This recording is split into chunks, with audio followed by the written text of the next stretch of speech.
Investigation? Oh. Okay, so we're not going back to the courtroom again. The unexpected halt of proceedings sent a clamor around the courtroom. But outside the Bailey, where Londoners knew nothing of the secret trial within, it was a typical still night. Then, at a little past 8 o'clock that evening, Mr. Sholmes and his partner returned to Baker Street. Ooh! Did Iris make all that? We have returned, my dear fellows! Welcome back to Britain, and thank you for your timely help. Think nothing of it. I believe you've had an even more wearing day than Mikotoba and I knew. Also, I read somewhere that Sholmes, he's actually, like, all those deductions where he came up with, like, these really nonsensical and dumb ideas. Supposedly, he actually is a genius, and his deductions were just wacky because he was hoping to train Ryunosuke. Like, he was intentionally pretending. You could say that. We were on the brink of defeat in court earlier. So this prosecutor, Asogi, had you on the ropes, did he? And he's your best friend, you say? Well, he's not really the man I knew in Japan anymore. Kazuma's changed. Oh, Mr. Naruhodo. I mean, it's incredible. To think that he'd even entertain the idea of acting as the Reaper's assassin. Well, nevertheless, you must introduce me. After all, I've only ever met the young man as a corpse. When all this started almost a year ago now. Mr. Sholmes still hasn't told us the truth about what really happened back then. About the motivation for what he himself described as a great detective's lie. I completely forgot about that. Now then, I must say, it's really quite a journey all the way to France. Well, it is another country, Mr. Sholmes. So, what news of Judge Shikoku? We took him to Scotland Yard. The investigating detectives there have a lot of questions for the man. Poor Professor Mikotoba. This must be quite a shock for him. Ah, yes. I picked this up at the telegraph office on our way home. What is that? Surely you haven't forgotten already. I put upon you for the matter only yesterday. You put upon me, Sholmes. I had to fill out your telegram to Japan and foot the bill. You had to pay Okay, I'm dumb. I probably should have known ahead of time that even back then you had to pay for communications, like the telegram, but how big was the bill? Is it like our current cell phone bills, where if you had to go if you had to call someone out of country, it was really costly? You've had a reply already? What was so urgent, though, Mr. Sholmes? Such matters can wait until later. No, they can't! I'm far too hungry for it involved in conversation at present. That's good news, because supper's ready, everyone! Ah, and what a feast it is! If I were none the wiser, I'd think the trial were won already. Is that gonna be enough for 1, 2, 3, 4, 5 people? Roast beef, kippas, stew, steak and kidney pie, Yorkshire pudding, kidney pie. Tomorrow could be a very long day, so eat up! In that case, I think I'll seat myself just here. This place appears to be the only one set with a helping of pheasant as well. Oh, sorry, Ellie. Not there. Why ever not? Are we in set places this evening? Yes, and that place is for Susie's daddy. Isn't he your daddy too? For me? That's right. I made it especially for you, Professor Mickey. I see. Well, that's terribly kind of you. Also, Mickey? Oh! It's a shame, really. What do you mean? Well, for one moment, I believed it. Susie and I are half-sisters, I mean. What?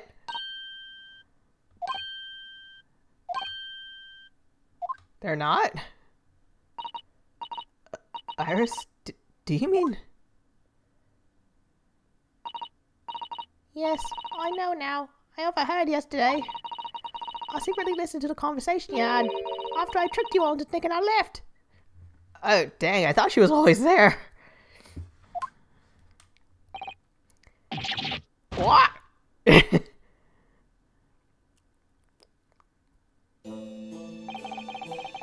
misunderstanding arose because of that autopsy report from 10 years ago.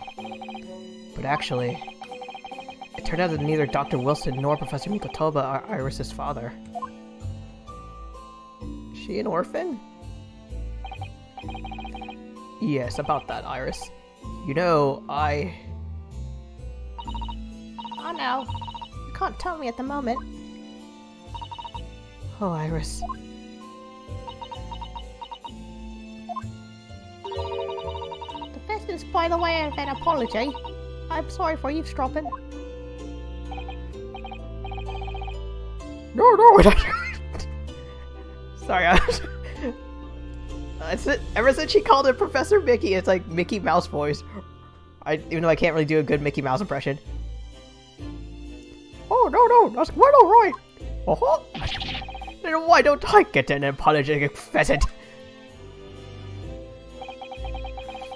So just who is Iris's father? Why was my first thought male Strongheart? Or Jikoku? Or is it just forever a mystery? I suppose that's not something we'll be finding out today. So then, let us dine, while our largely pheasantless plates are still piping hot. I won't do the Mickey voice. A fine idea, Sholmes. It all looks absolutely delicious. Eat as much as you like. There are always seconds.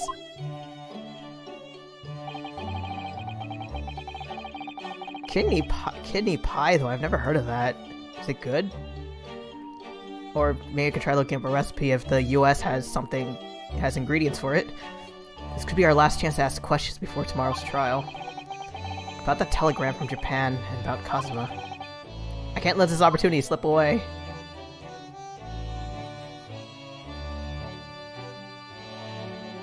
He's gonna hoard all the pie!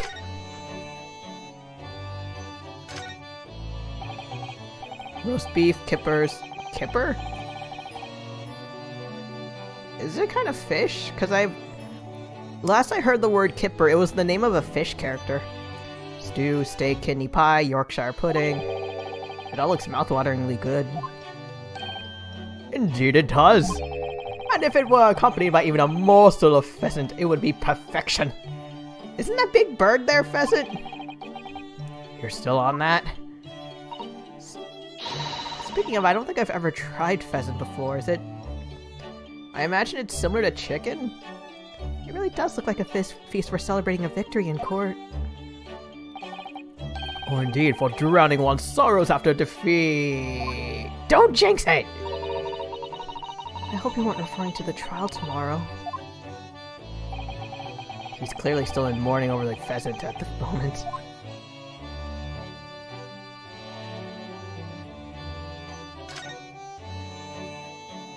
I wonder if anything looks different aside from here. Okay. Mr. Sholmes, what are you doing? Is that a good position to eat food in? Especially heaping helpings of pheasant. Surely it's abundantly clear that I wasn't brooding over Mikotoba's refusal to share his pheasant with me. Nevertheless, I felt the need to withdraw from the social circle for a while and look on with hungry eyes. Sorry, Ellie, but I cooked that pheasant especially for Susie's daddy. Even though I've played the role of father to you for far longer. Ouch. Ouch. Mr. Sholmes, can I discuss some things with you? why I'm sad today. I thought he was about to say, like, no, it is sad o'clock for me. Certainly, my dear fellow, I find myself quite in the mood for a spell of conversation. No doubt, you're hungry to learn more of my deep love of game. Food? Or, like, detective games? I can probably contain my curiosity on that one. You need to look at me in that fashion? In what fashion? It seems that before we discuss the pheasant, we have some rather unpheasant matters to discuss. But I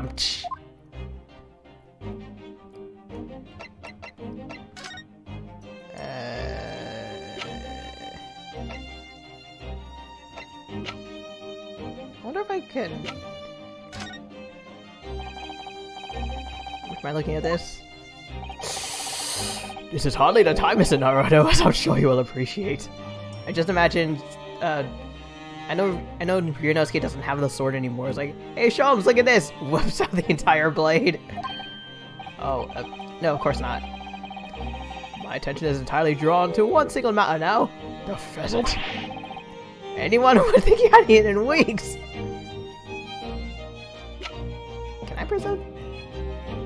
I'm afraid he might not react to it, but I want to see if he does. Gosh dang it.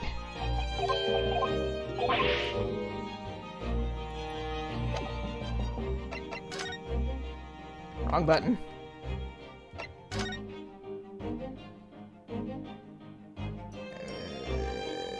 Let's go just down the list.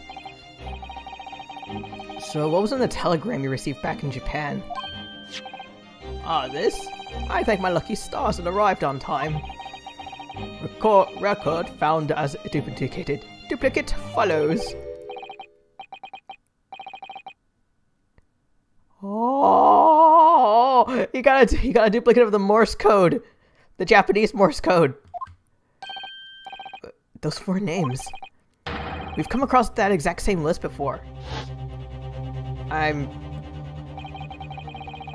was about to say, if it was a flashback, I'm not gonna read it. They came up in that unforgettable case last spring.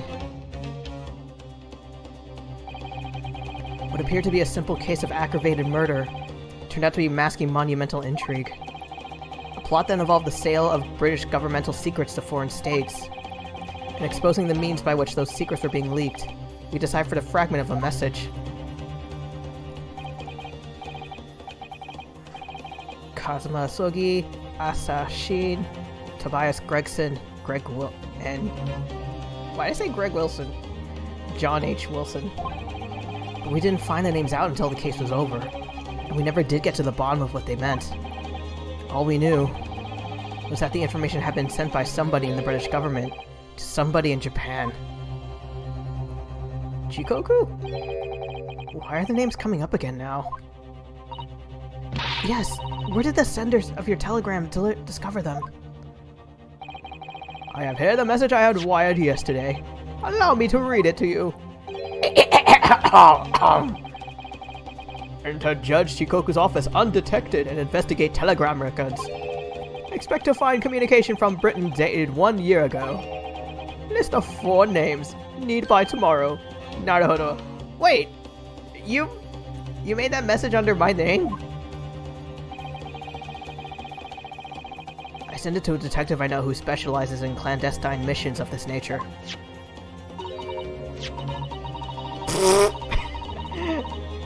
Sorry, I completely forgot about that dude, and I love that that's the image they use of him. Like when he had the little turtle on his head.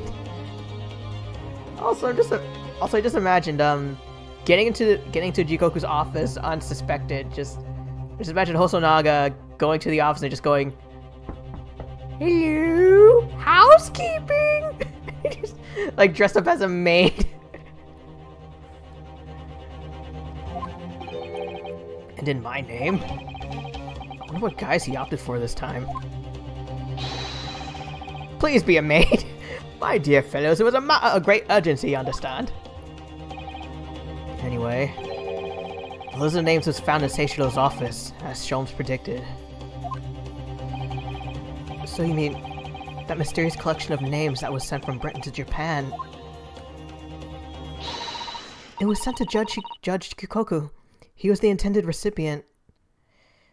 I feel bad for Mikoto, but now that he's learning that his friend is not what he seemed. Also, what the hell is he part of the assassin group? I don't believe it.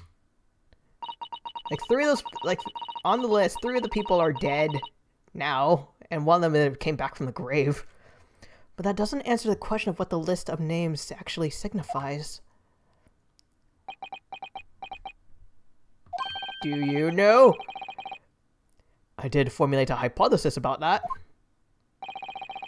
But without a shred of evidence, I couldn't possibly have shared it.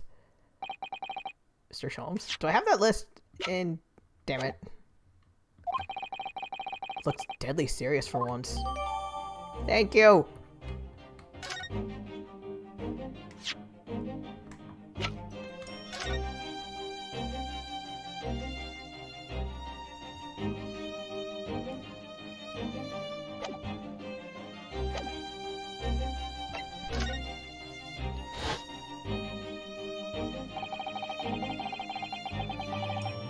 Oh wait, okay. If Sholmes isn't as big as a sham as I thought he was, then he intentionally made us think he was dead? That tragedy we had to go through on the SS Burya. It was all for nothing. He wasn't dead at all. We were completely taken in by the lie you told us. Your great detective's lie. You piece of shit! I took no pleasure in deceiving you. However, at the time, all that concerned me was preventing the young man's study tour from taking place, whatever the cost. Huh? I capitalized on the events that transpired to see that he was sent back to Japan. His remains, you mean? Wait a minute. Was he talking? Assuming he was chatting with Tobias Gregson, was it like, okay, this kid's coming in from Japan, whatever happens, don't let him in here? Precisely, Mr. Sato. And then, I made sure that somebody else was sent to Britain in his stead. Me? You mean... The arrangement between our 2 countries was already in place. 1 university student lawyer and 1 judicial assistant to be accommodated on a study tour. In other words, by arranging for someone else to fill the place originally intended for Mr. Asogi. Jesus Christ, he planned all this? I would successfully prevent the man from arriving on our shores for several years at least. Several years? Wait, do you mean to say that it was all in aid of stopping Kazuma coming to Britain? That's why? Think back, Mr. Naruhodo. Was there not somebody who quite casually urged you to continue on the voyage to England? Oh my fuck! He's right, it was him! And I think Hosonaga as well?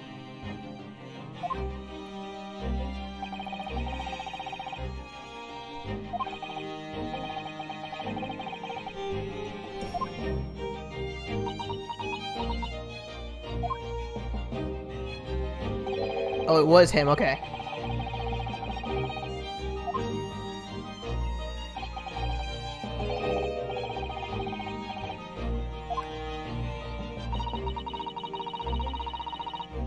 You crafty little craftsman.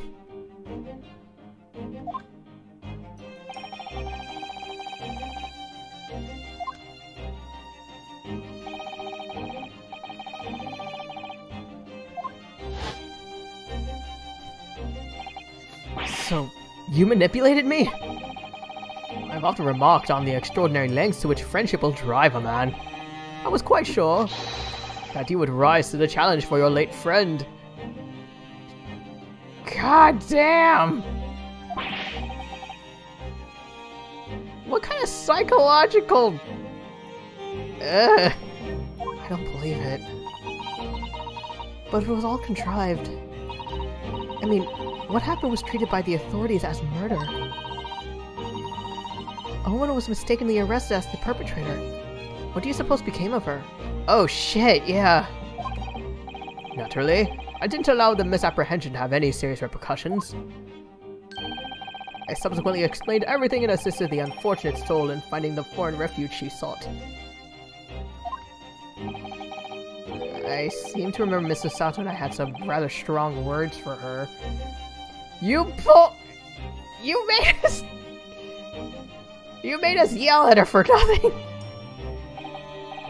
Well, she was certainly not devoid of all guilt. She deserved every word, I'm sure. I wonder if she made it to America then.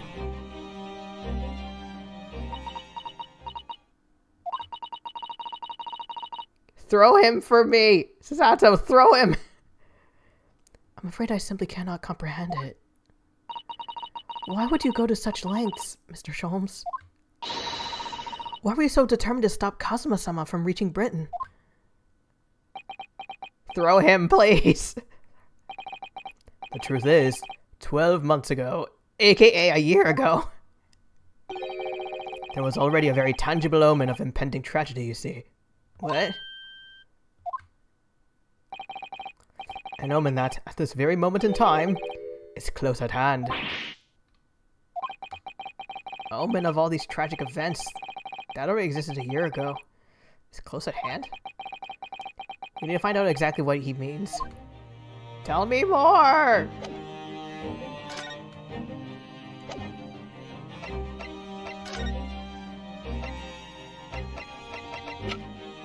Wait, 100%.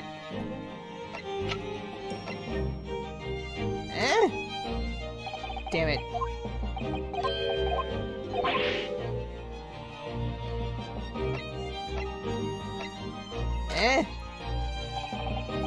Come on! Wait, a year ago.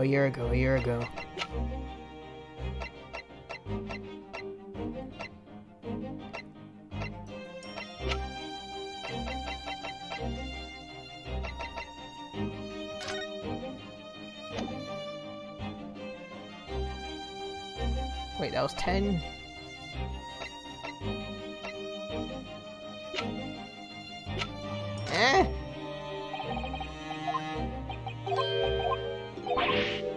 Okay, do I have to look around?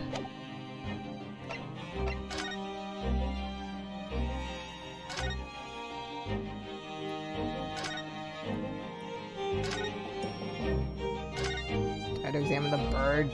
Wait, no, shit!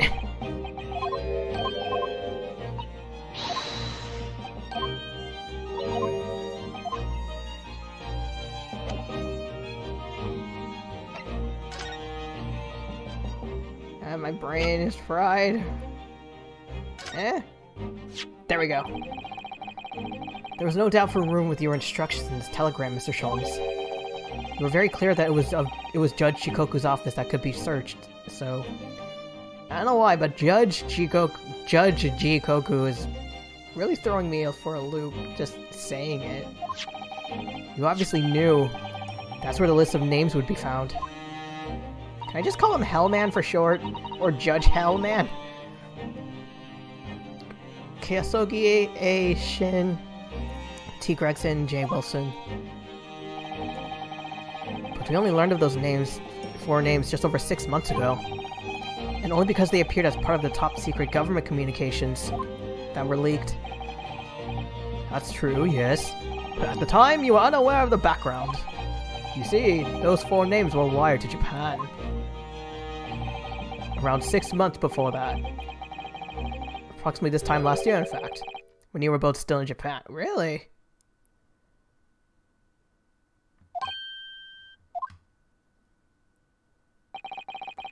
It really would be hypocrisy on my part to reprove others for intercepting state secrets. Because after all... Ha! Okay, yes, you are perpetually eavesdropping on communications between the British and Japanese governments. 2. How is Iris helping you? You're perpetually doing what? How? Thank you for asking. Never mind the details. Yes, mind the details. But you should know. No secret is safe from Herlock Sholmes when he has designs on knowing it. Oh my, Mr. Sholmes. What a fabulous line! Now, 1 month after that list of 4 names was wired to the recipient, Hellman in Japan, Dr. John H. Wilson was murdered.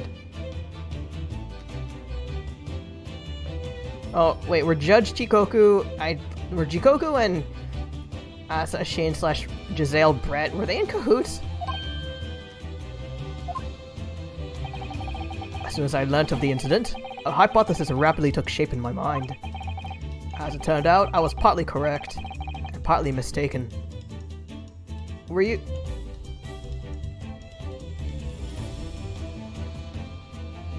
Sorry, one, I like this. One, this song is really cool too. So...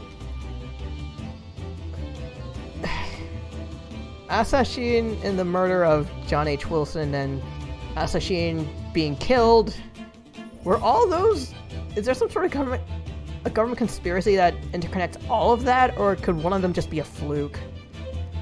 Like, was Many Memo an assassin too? Nevertheless, it was the beginning of all the tragic events that were to follow. Mr. Sholmes, please, tell us all you know. Tell us about these 4 names, and the tragedy to which they're all somehow connected. No. Tell me. As I said, when I learnt of Dr. Wilson's murder in Japan, my mind immediately turned to those 4 names. I almost said mine immediately jumped, because you see, there was someone else on the list, who I believe to be recently deceased. Asashine? Who? Called it. As it was transcribed in Japanese script. In fact, Miss Asashine. That was a familiar name to me. She was a professional killer, well known among London's unsavory classes. Were you hunting her down? I see. But she had completely vanished from existence several months before Wilson's murder. So I came to the logical conclusion that she had herself been killed. And accordingly, I became fearful for the lives of the remaining 2 persons on the list. Kei Asogi and T. Gregson. Owing to our proximity, I decided to take matters to protect Gregson myself. But I determined it would be safest if young Asogi were to stay away from Britain. So that's why you went to such lengths to prevent his study tour. Exactly. So, you already knew who Kazuma-sama was. Oh yes. Sholmes and I have exchanged correspondence for years. Okay, that's how he knew everything. I'd recounted many tales about Asogi to him in my letters. And the news of Dr. Wilson's death, of course.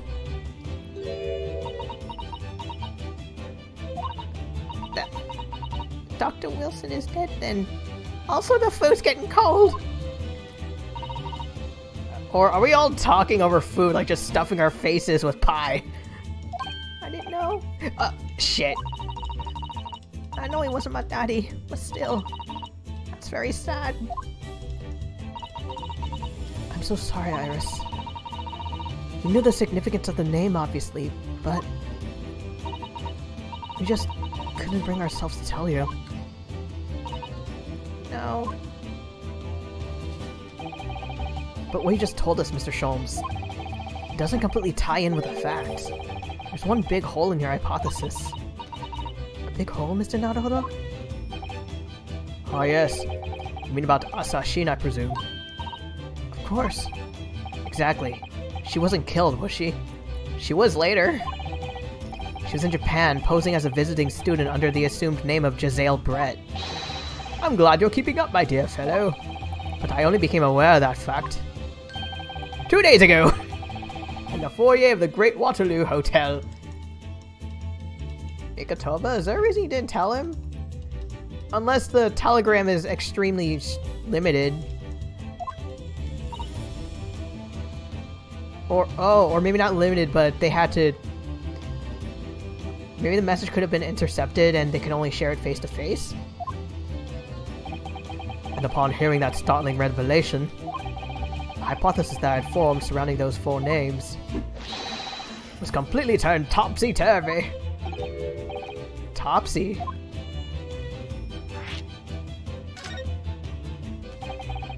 What do you mean when you say your hypothesis turned topsy? I had believed all 4 names on the list to be of victims. However, I was mistaken. What? That's a new move. That's a new look. Very much so. I thought Sheen was a killer. Is it a mixture of victims and killers? Or we have these killers, let's kill them right now, or something like that. So this telegram is a list of both victims and killers, is it? Yeah, that's what I was thinking. Indeed. And it would seem that Miss Shin was dispatched from Britain with the sole intention of dispatching Dr. Wilson. Why? Her visiting student status being merely a front. Which would of course explain why no motive could be determined for her actions. So the real reason Dr. Wilson was killed by her is because he was the target of an assassination. Full armed with that knowledge, fresh consideration of this telegram puts the list in a very different perspective. Wait.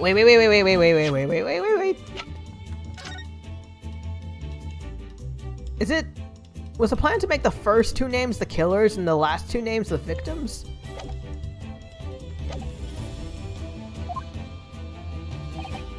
Well, does it not strike you? There's another among the 4, who subsequently became a visiting student. You mean?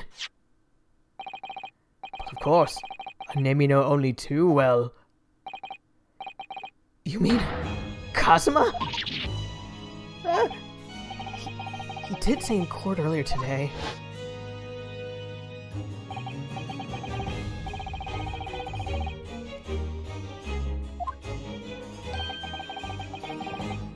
Is that another reason he became prosecutors? To sort of like pin the blame on someone else, assuming he did in fact do the killing?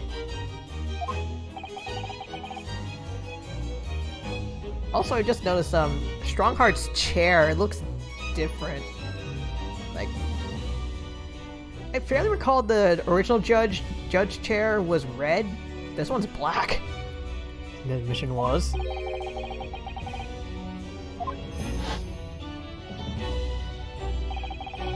Young Mr. Asogi accepted that mission a year ago now. Surely not. In conclusion, this document is a contract of sorts. An international agreement, one might say. Detailing an assassin exchange. Assassin exchange? What, is there an assassin exchange program? Like, welcome to assassination school. How could Cosmo have gotten involved in something like that?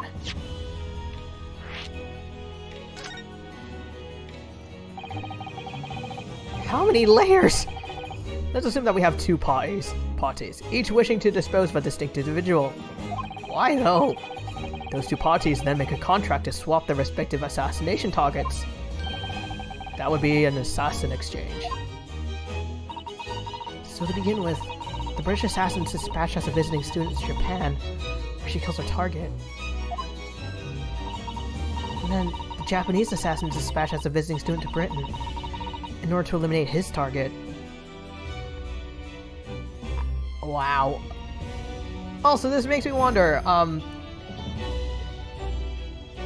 like, Ryunosuke said he and Kazuma were best friends, so I'm wondering, like, the Kazuma, Ryunosuke is remembering, was that all a facade? Or was it just, like this is Kazuma's friendly persona, and this is Kazuma's killing persona? It certainly does sound like an exchange. But what on earth is the point? Don't forget, Naruhodo, that the British assassin at least escaped conviction. Thanks to diplomatic immunity afforded by consular jurisdiction. Oh yeah, that bullshit.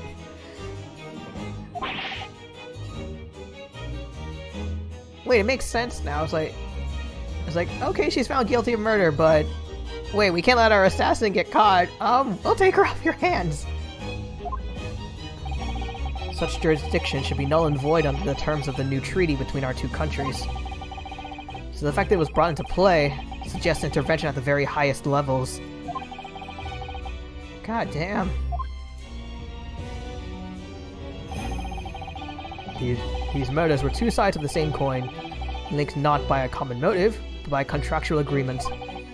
As such, they appeared utterly unrelated, yet in truth, the assassins were complicit in one singular devilish scheme. I wonder, did Asashine and Kazuma, did they ever meet? I'm just imagining, like, hello, good sir. What's with the hat? Granted, they did meet in that court case, but I mean before then. That disassociation and the safeguard of diplomatic immunity were, I believe, the motivation behind this plot. Wait a minute. If this telegram really is describing the exchange of assassins as you're suggesting, it would mean that the Japanese killer's target was never Seishiro Jikoku at all. It was Gregson! Yeah! Cosmo was here for Gregson? So Judge Jikoku... I know I said I was gonna try to call him Hellman, but... So Judge Jikoku wasn't actually the mark? Yes, that's exactly what it would mean.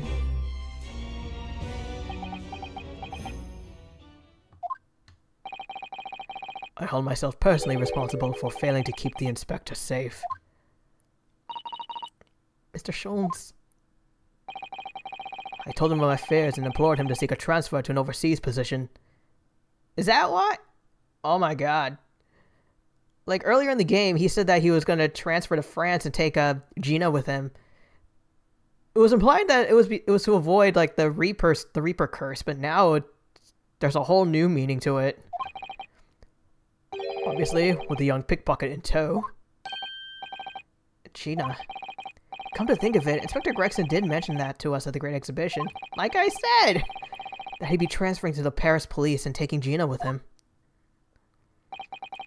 But without informing me, he engaged in one last assignment, it seems. And sadly, it turned out to be his very last. This is too much to take in. Also, still, like, this whole list, like, using that list, why? Like, why those two targets specifically? And what was the end goal?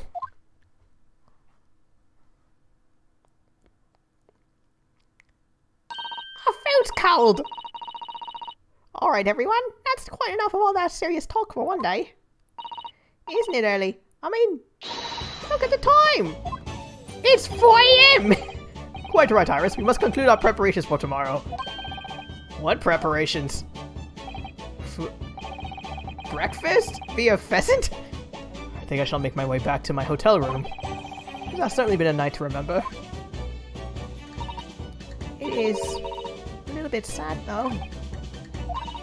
I mean, I like the idea of you being my daddy. Because then Susie would have been my big sister. I'm sorry, Iris. I know, Iris. I was thinking quite the same thing. Were you? But if someone like me would be worthy, I would be delighted to become your sister. BFFs. What? Really? Oh yes, without question. So, you'll teach me all the ways you know to throw to the At least use a practice dummy and not me. Yes, of course. It would be my pleasure. Her face. I'm fine if her face is covered. You didn't have to agree quite so readily. Oh, but wait a minute.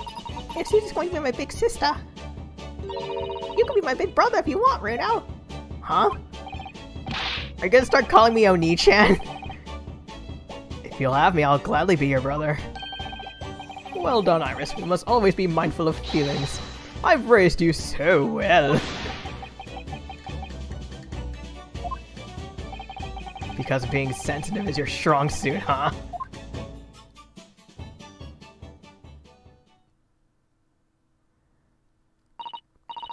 Right. going to work extra hard for tomorrow now, because it's for my big brother and big sister. It's for my Oni-chan and Oni-chan. What's all this talk about preparing for tomorrow?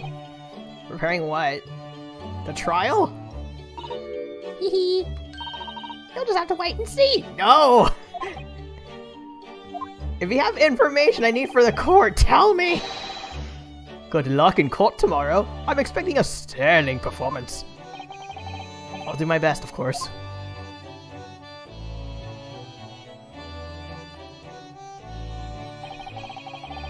So the overnight break in the trial's proceedings became a crucial turning point, exposing new truths whilst posing in new conundrums. That list of 4 names on the telegram in Judge Jikoku's office, and the extraordinary assassination plot in which my best friend had somehow become involved. I felt as though I had been plunged into an even greater darkness all of a sudden. But at the same time, I felt sure I would see the light again soon. Kazuma, I'm gonna save you! Because I was lucky enough to have the most wonderful family in the world standing steadfastly behind me.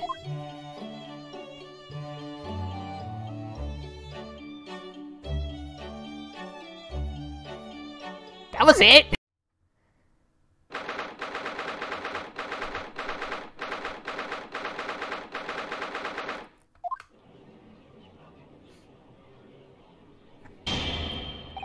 Get the old gavel back!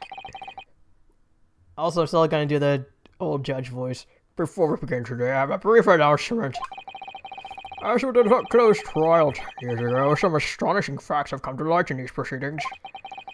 The revelation that the well-known Reaper is actually an organization illegally executing its own brand of justice. And the discovery that a respected yard inspector was at his heart until he himself perished in an assassination plot. Well, I say to all members of the judiciary here present on this occasion, that we will stop at nothing. Birds! Sleeve. I still want his sleeve to catch fire when he does that. So we're not going to cover the whole truth behind these disturbing findings. Counsels, you will undertake this trial with the resolve to pursue the truth to the bitter end. Resolve. That's my intention.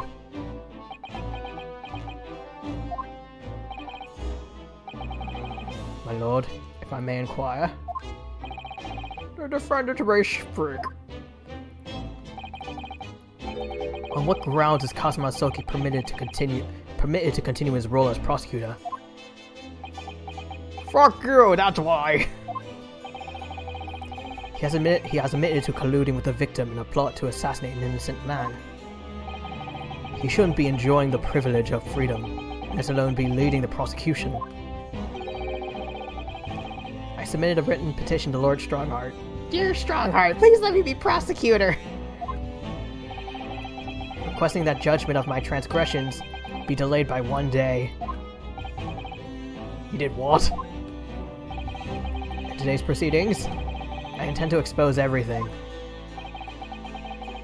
My whole life for the last 10 years has all been leading up to this 1 day. 10 years? Wait, ever since the professor case? Kazuma. Whatever the outcome of this trial, I give my word that I will accept whatever punishment is deemed appropriate, however severe. And I suggest you prepare yourself for the same, Reaper.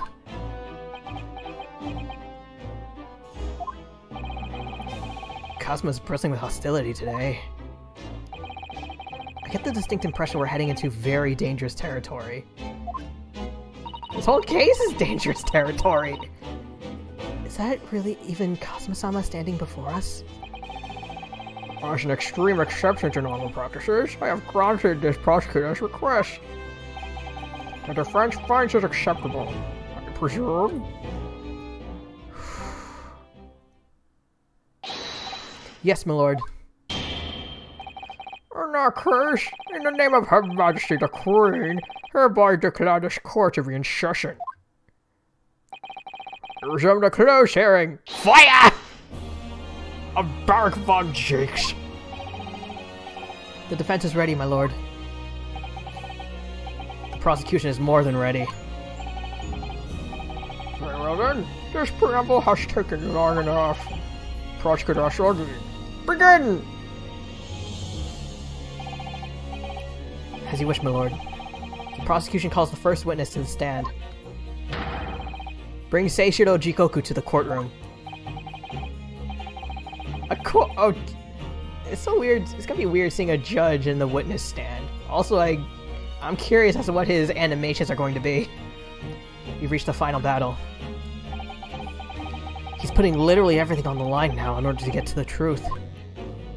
Yep. Come on, Ryunosuke. It's time for that steely resolve. This is gonna put it to the limit.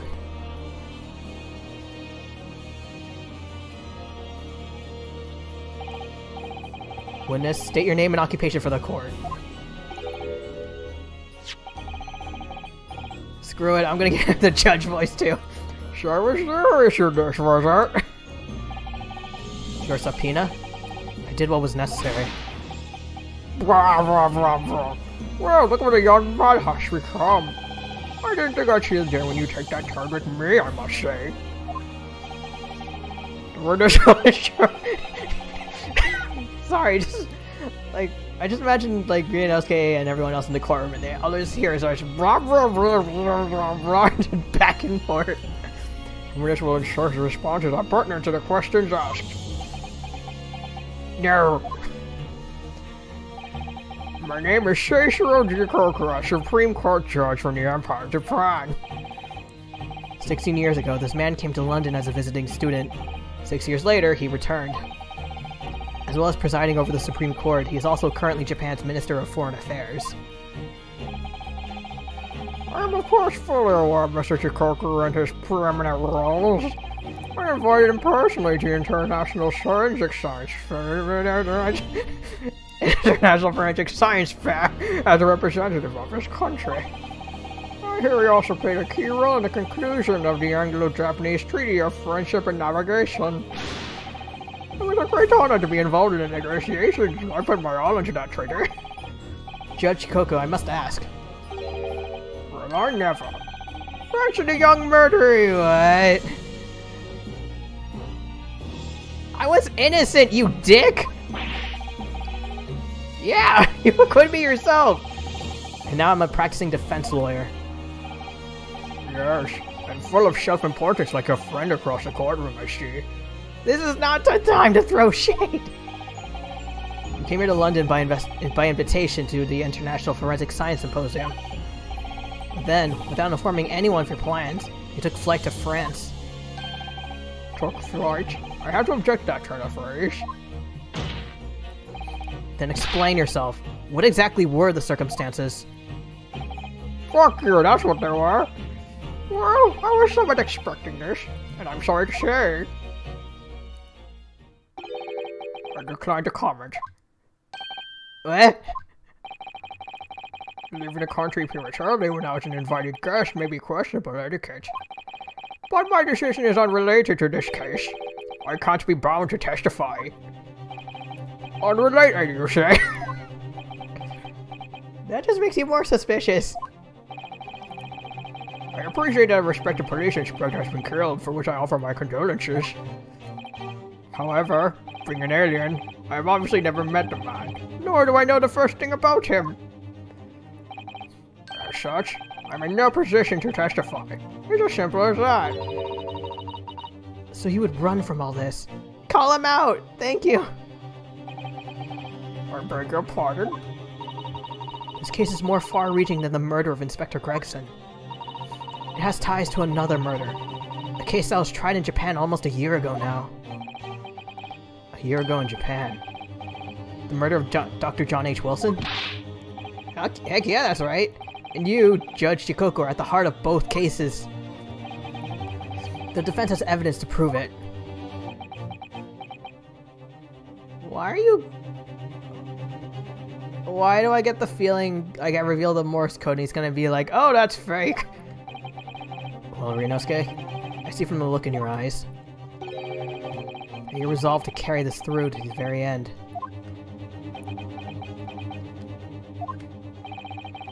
Let's see your evidence then.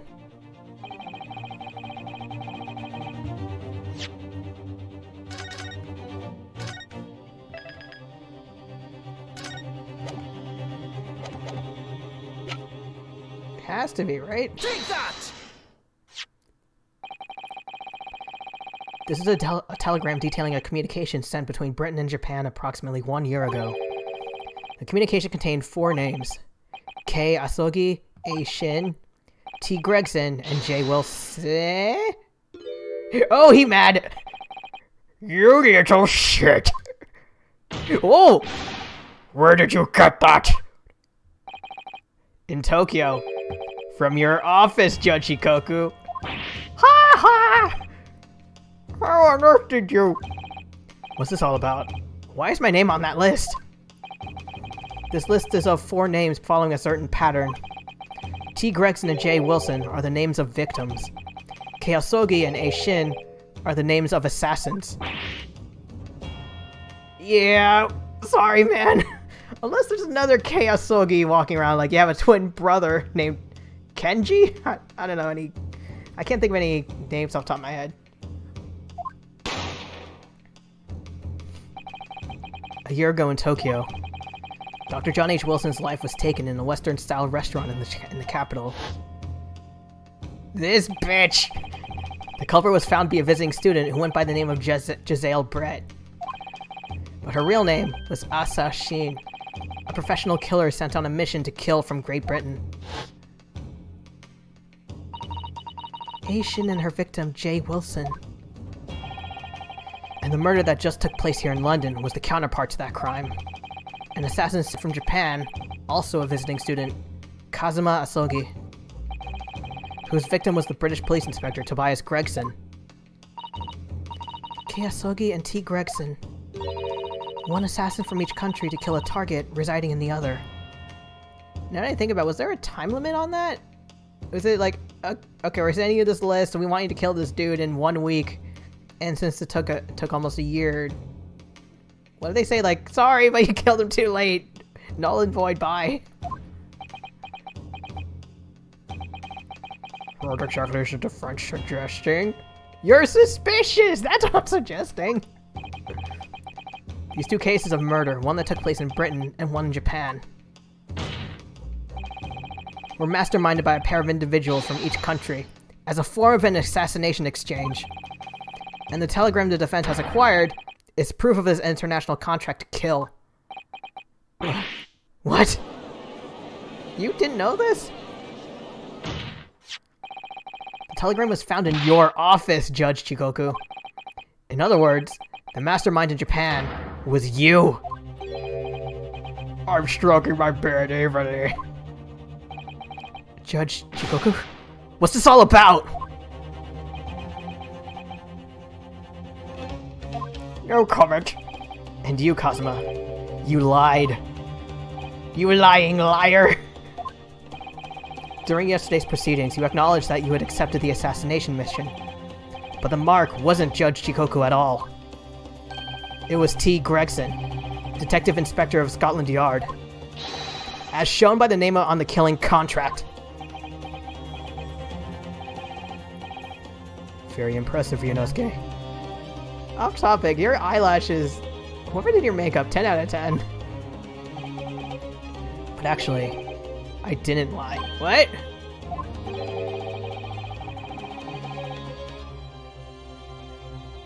Did it? Or, what? Was it only implied? The name of the target I was ordered to kill never passed my lips yesterday. The idea that Seishiro Jikoku was the mark was your idea! Deliberately avoided saying a name? The French claims these 4 names indicate some sort of international assassination exchange. Why do I get the feeling he's gonna take that and rip it up to shreds and be like, that was... Like, what evidence? That wasn't evidence. I'm sorry I speak for all present, I say. But the very idea seems utterly absurd. I'll kill you! Well, Mr. Jikoku, what do you have to say for yourself? Fuck you, that's what. His silence only goes to prove his guilt. There's another very important point that this new development brings to light. There's now a distinct possibility that the scene of the Inspector Gregson's actual murder was in the witness's cabin aboard the SS Grouse. Judge Shikoku, you have to testify now. To refuse will put you in contempt of court. Your silence is deafening! There's no need for quite such a vicious stare, young man. Very well then, as a parting gift to you all, I'll tell you everything I know. Parting gift? It seems this Japanese gentleman has information that the court must hear about the alleged assassination exchange and the events of the night of the 31st of October. Present your formal testimony now. As you wish, my lord. I just imagined his breakdown animation would be his hair and his beard. They start flaring up like a Super Saiyan.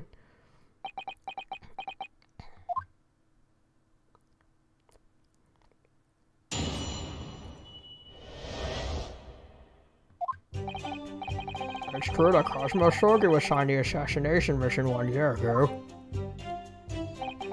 The target was Inspector T. Gregson. That was a condition of the British study tour.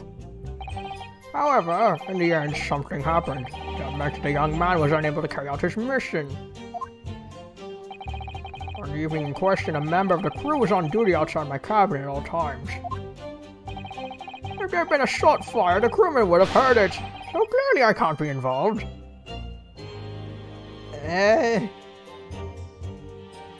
Didn't you pay them, though?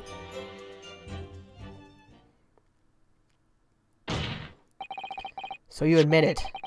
As his communication suggests, there really was an assassin exchange arrangement. Political endeavor at the highest levels. Not something I can discuss here. We're in a political courtroom! To use such a worthy practice as foreign study to coerce someone to commit murder. It's the most appalling thing I've heard. Susato, throw him! Appalling? Well, it's easy to judge. You're a judge! Pardon? Shogi had a reason for taking his sword to that British inspector, you know. Huh? Which is why he accepted the mission in the first place. Isn't that right, Counsel?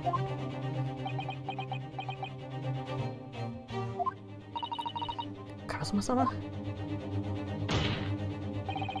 Judge Shikoku, if you are the mastermind behind this operation in Japan, tell the court the identity of your counterpart in Britain. He's in the judge's chair right now!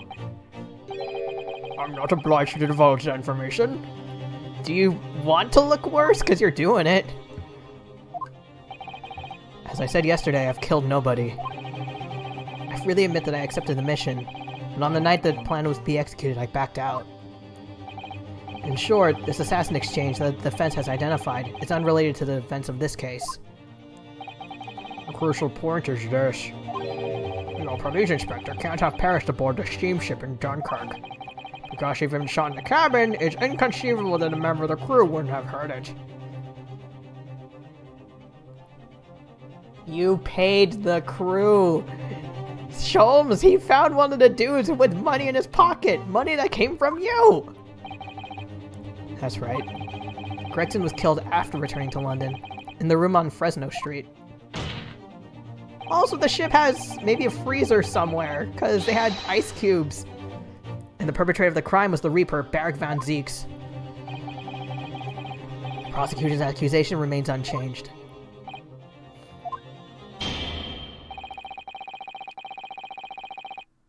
If Strongheart gets a breakdown animation, I want it to be that his cane breaks from constant gavel. To think that a simply innocent foreign exchange program was a facade for such Machiavellian dealings. Wouldn't you know? You're part of the, political government, in a way.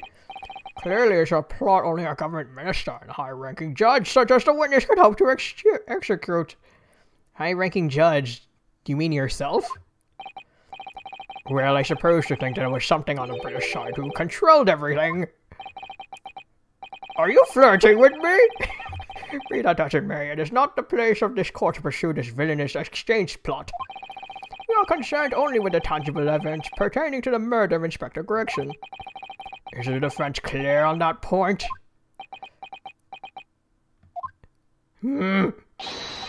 Yes, my lord. I'll keep that in mind as I cross-examine the witness. Okay, so keep... so I guess keep the assassination plot out of mind. Also, quick beverage break because my throat. Oh.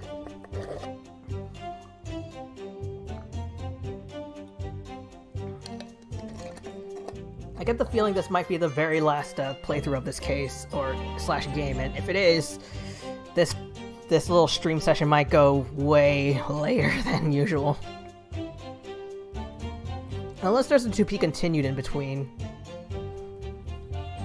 Oh, excuse me. Hold it! A year ago, when Cosmo was still in Japan then. Correct. It was at the examination center for applicants for the study tour that I approached him. I'll never forget it. I remember exactly what you said. Also, I can't remember if I've mentioned this before, but Cosmo having a sword and Ryunosuke having that little gauntlet for archery, I'm wondering if there's some sort of symbolism between those two, like swordsman cuts through the truth, like cuts his way to the truth, archer is always on target, something like that. I remember exactly what you said. Just came out and asked me forthright if I'd consider traveling to Britain on an assassination mission. How do you do that? Just waltz up to like, hello my good man, would you like to kill someone in another country? Surely not.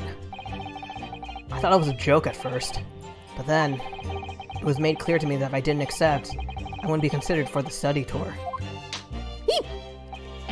You agreed to it just for that? I mean, I know how much you wanted to study in England, but assassination? I was willing to do anything to get to the UK, Ryunosuke. Anything. The Empire of Japan had accepted a proposal from the British Empire at the time. We meant to send a student from each country to the others to deepen cultural understanding and friendship and murder. But behind the scenes, the chosen students were to be given assassination missions.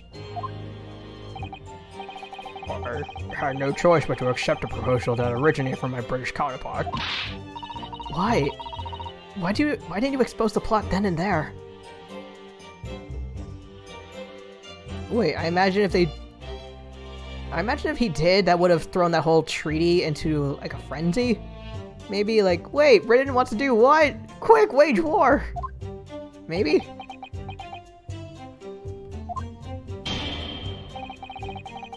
Britain acknowledges no part in these alleged misbegotten dealings. That's you doing that! I advise you not to make spurious allegations, Foreign Minister Jikoku. As a witness, I am bound to tell the truth, my lord. Anyway, I picked a shogi and explained the details of the plan to him.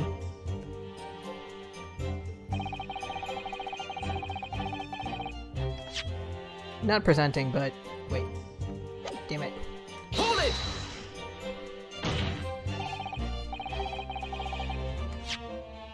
I just remembered, like, let me, wait, wrong button. It's like a battle of the beards. I think my friend Eva Sketch mentioned it. Also, I'm wondering if there's some sort of contrast between, like, I don't know, like this guy has more hair around like the bottom half of his face, while this guy has more hair on the upper half.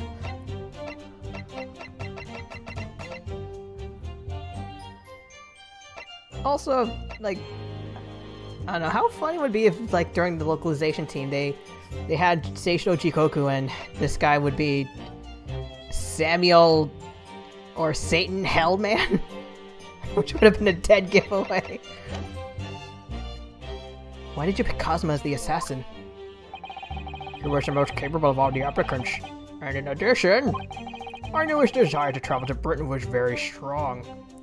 Applicants for the study tour?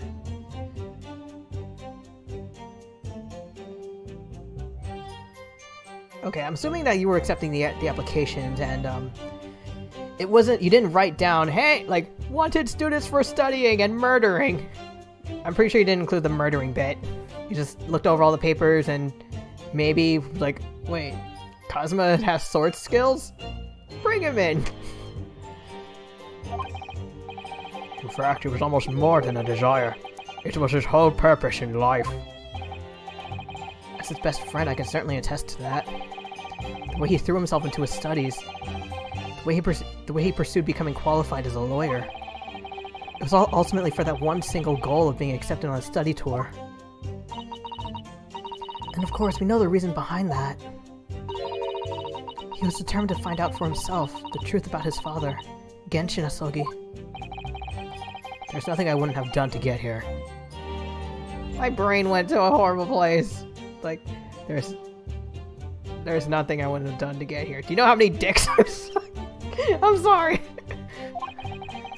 Be that agreeing to assume the role of an assassin, or betraying people's trust, like your friends? Well, you certainly did a fine job betraying mine, Asogi. Why was Inspector Gregson the target? I have no idea. Those were the orders from Britain. I was in no position to question them. You have no idea? Really? I find that hard to believe. Oh dear. Judge Chikoku was once a visiting student here in Britain himself. Perhaps he has some connection with Inspector Gregson from that time. Did he interrupt her? Or did I just press A too quick? The defense really ought to catch up. With what? With the fact that the assassin exchange has absolutely nothing to do with the case under scrutiny here. Yes, I've already admitted to recruiting Asogi.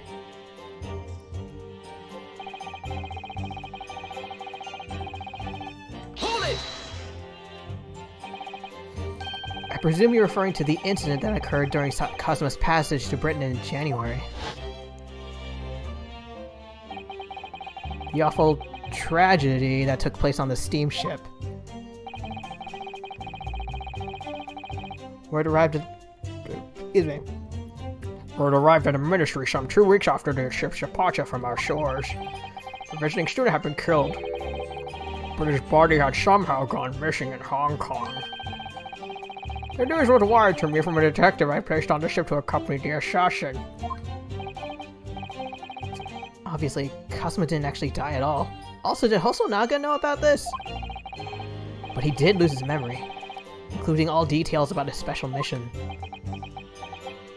Please don't remind me. Did you not consider dispatching another assassin at that point? It was impossible, simply because the black-clad young student over there had already put himself forward as Asogi's replacement. There was no way to stop him from reaching Britain. You're blaming me? My hands were completely tied. So Mr. Sholmes' strategy worked perfectly. He predicted everything. Months later, my memory returned. But I never intended to go through with the assassination mission anyway.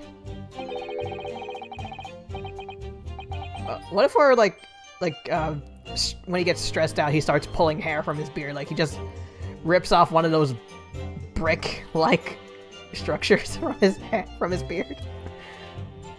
So you were playing me right from the outset, were you? Is that it? I'd sooner be guilty of that crime than of taking someone else's life. I was prepared to do whatever I had to in order to get myself here to Britain. This line of questioning has gone on long enough. Didn't you start it? I don't know, maybe my brain. All the court should be concerned about in the testimony given by this witness are details relating to his relationship with Inspector Gregson and the victim's murder. In that case, as I've already made perfectly clear, I had no connection to the man or his death. Also, I think I might... I seriously think their ages were swapped, because he looks way older than Strongheart. Like, maybe Chikoku's supposed to be 53 and male Strongheart is 43. Unless it's one of those being guilty of assassination ploys and really ages you or something. And you have some means of substantiating this plea?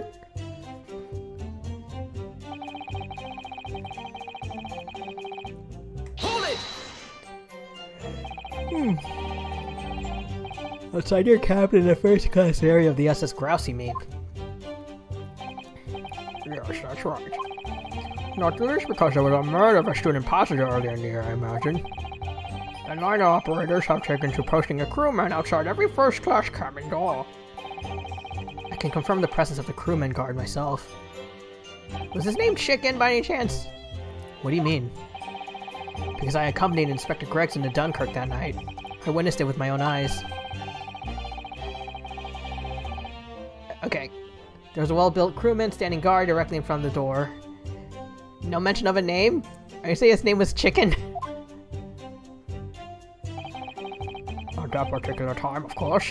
I'd gone to the ship's dining room for dinner.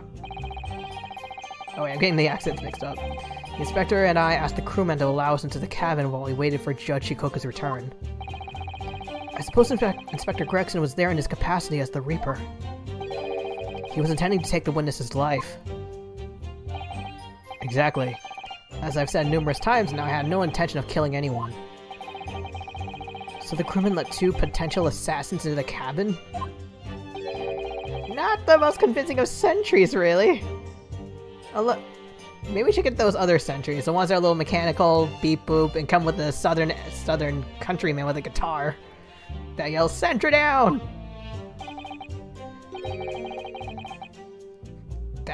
Is that a new look? In truth, those were my thoughts too.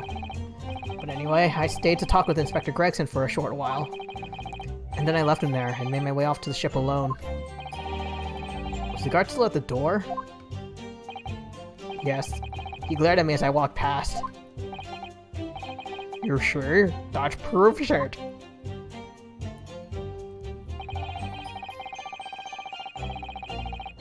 Hold it!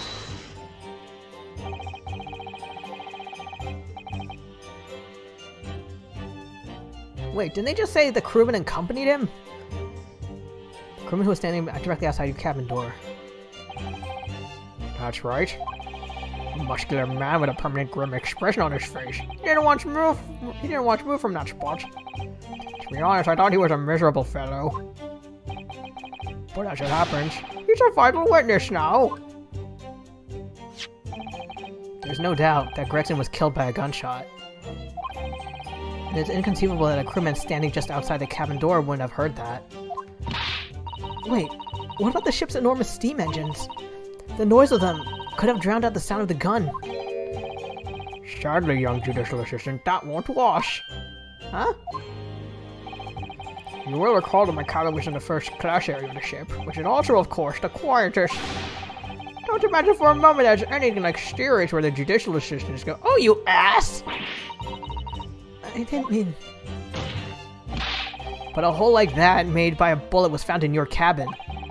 That's compelling evidence that a gun was fired there. What? A bullet hole? Oh yes, you're talking about what the detective uncovered in the wall yesterday, I presume. That was obviously a rotten pan laid out by a woodworm. Was the woodworm made of lead? Also, I'm sort of noticing in this look, you can see him baring his teeth a little bit. No doubt he didn't find an actual bullet. That's the hole in this argument. Pun intended. Sadly, I was unable to arrange for the crewman to be brought back to Britain with me. But obviously, if the gun had been fired in my cabin on the night in question, as the defense implies, I would have been arrested on the spot. I would never have made it to Britain in the first place. Wait, hold on.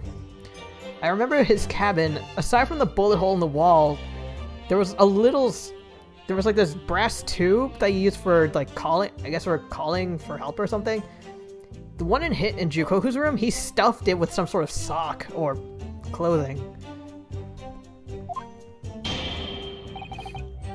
Very true. The witness's logic is sound. Since no gunshot was heard from the witness's cabin on the night in question. You must assume that the witness is telling the truth. Yeah. I'm glad you've seen some sense, my lord. I know Cosmos already admitted to taking on this incredible assassination plot, but even so, hearing it confirmed by somebody else is still a shock. It's unforgivable. Using Cosmos-sama's feelings to manipulate him into agreeing to such a despicable plan. But I think Cosmo manipulated Judge Shikoku too. He completely double-crossed him. He double-crossed the double-crosser! Oh dear. It's hard not to see that as a stroke of brilliance on Cosmo-sama's part. One way or another though, Gregson ended up dead. Do I have anything?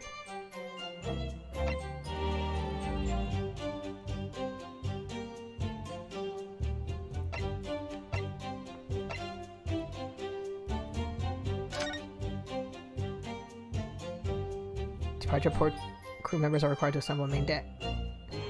Could this be it? That's why they didn't hear anything? I really think the murder must have happened aboard that steamship. So you mean... Judge Shikoku must be lying. I know I shouldn't let my emotions cloud my judgment. But you must destroy him, Mr. Naruto. And if you don't, I will! I will throw him to the floor and stomp on his face!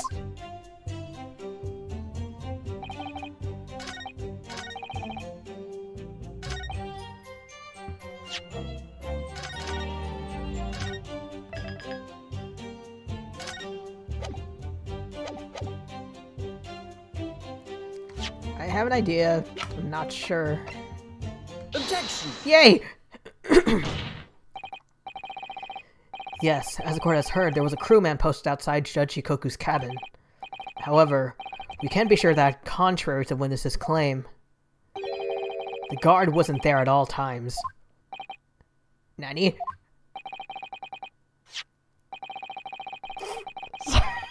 Sorry, just imagine, like, Strongheart, while he's sitting in the judge's chair, like, because a lot of the people in the courtroom are Japanese, they all start speaking Japanese, and Strongheart, not knowing the languages, goes, guilty? Have here notice of a particular event that was scheduled to take place aboard the steamship. Where did you get that? Your trash can! It's evidence gathered by Mr. Herlock Sholmes. You were acquainted yesterday, if you remember. I met him while I was in a box. Herlock Sholmes again. According to this itinerary, after leaving the port of Dunkirk at exactly 10 p.m. and for a period of 20 minutes, all crewmen of the SS Grouse were to gather on deck for an evacuation drill. All crewmen were away from their posts? Yep. Also, can I read it more in depth?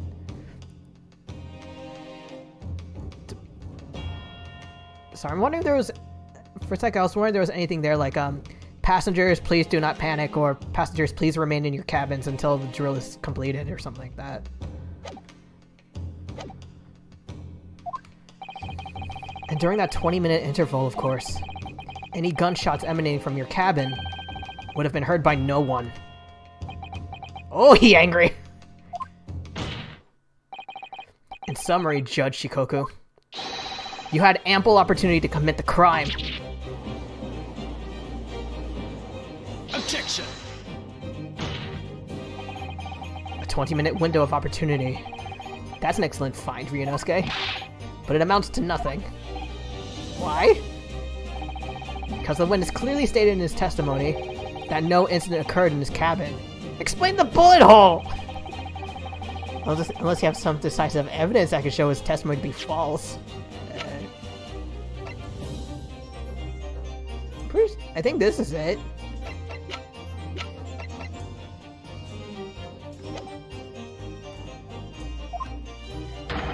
Your accusation is nothing more than conjecture. Very true. Well, counsel? Inspector Gregson was killed in Judge Shikoku's cabin that night. I'm certain of it. Because the defense has evidence to prove it.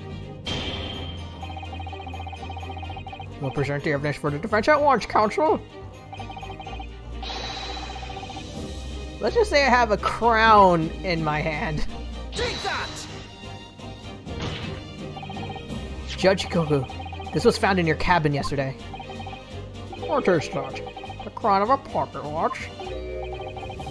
Pocket watch? And if you will observe, the victim's pocket watch, which we know he treasured, is missing precisely that part. Can't breathe. Moreover, this crown is a perfect fit on the spindle protruding from the victim's watch. Do you want me to demonstrate? Now, the fact that this was retrieved from Judge Shikoku's cabin tells us that the victim's watch almost certainly broke there. In other words, the victim was killed on the 31st during the 20-minute evacuation drill. In the cabin occupied by you, Judge Shikoku! That face! Well, you're razor sharp, aren't you, young murderer? Hey! Objection! Again, you acquitted me! Expertly maneuvered, Ryunosuke. And your argument sounds entirely plausible. At first, what? But rather like this pocket watch is full of cracks. What? And I believe Judge Shikoku feels the same way. Are you on his side or not? Wipe that smile off your face. I was wrong to acquit you earlier in the year.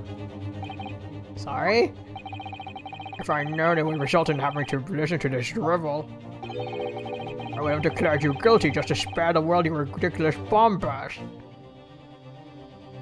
You suck at your job! Like... Just for that? Seriously? I think it's clear that the witness will have to give further testimony. When you hear what actually happened in my cabin that night, you'll notice the pitfall into which you've stumbled. Prior to your renewed testimony, I would like to clarify one point. The fact that this part of the victim's watch was discovered in your cabin means that you acknowledge he was there, I presume? Yes, I do. Very well then. You may proceed to give your formal testimony about what exactly happened in your cabin aboard the ship on the evening of the 31st of October. Of course, as a man of the law, I have no intention of obstructing justice. Isn't that what you're doing right now? In fact, you've been doing it for a year. Or more than that. I had a guest waiting for me when I returned to my cabin after finishing my evening meal in the dining room. When I walked through the door, a mustachioed Englishman was there. Foolishly waving a gun at me. I soon took care of him with an ippon sail throw. Oh, I know that. I think I know what that throw is. It's like the very first throw you learn in judo, but the class I thought it was called ippon seiyo gi, unless gi means throw. Ippon seiyo throw, though or maybe I think of a different move entirely. Like either the one I learned was ippon seiyo gi and the Shihan mispronounced it, or ippon seiyo i, and my brain somehow put a G in there. He couldn't wait to run away after that. I imagine his watch was broken when I threw him over to my shoulder. It has nothing to do with his murder. The inspector was clearly killed having returned to Britain, because his body was found in London.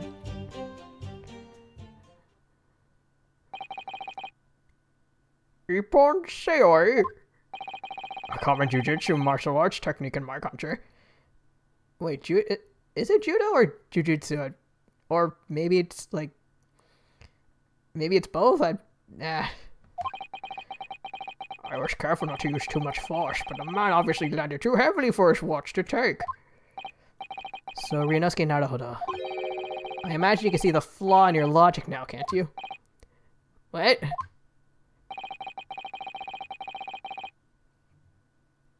No. You know what? Jikoku, prove you can actually do that throw. Throw Strongheart right now! The fact that the pocket watch was broken in the witness's cabin in no way proves the victim's murder took place there. Hold on. Is there anything?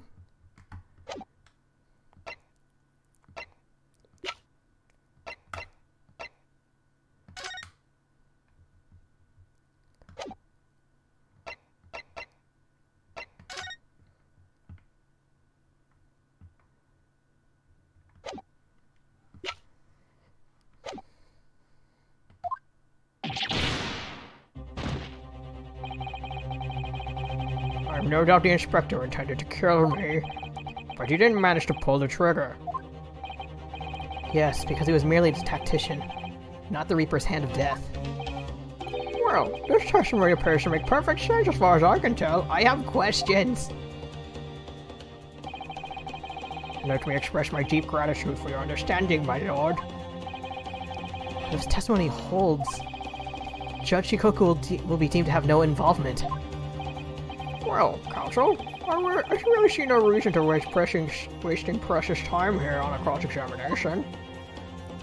Yep. Sorry, my lord. The defense has a right to cross-examine, and I don't intend to squander that. You're an embarrassment to your countryman. Says you! Not knowing when you're beaten. You're about to get the ass beating, sir. In that case, proceed, Mr. Narrator.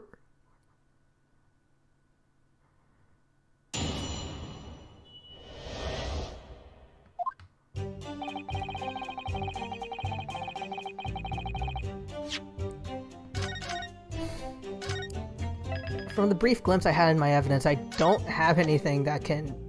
I thought maybe shards of glass from the watch found at the cabin would work, but since that doesn't exist, I'm probably gonna have to press until he lets something slip. Hold it! Because the so-called guard posted at your cabin door, I just let your killer pass, you mean? Apparently, Gregson told the crewman he was a police inspector, which was the truth, of course. He wouldn't have had his identification with him. He had his trench coat and mustache, not to mention the bag of chips. I imagine the crewman was convinced. Trench coat I can understand, but mustache? That's all it takes? But the man accompanying him would have had 2 swords slung around his waist. 2 sword... Oh no, there's a typo! You mean... me? No, I mean Santa Claus. Who do you think I mean? Who else? Yes, that's true. You would have hoped the sight of a few swords might have set off the alarm bells in the guard's head.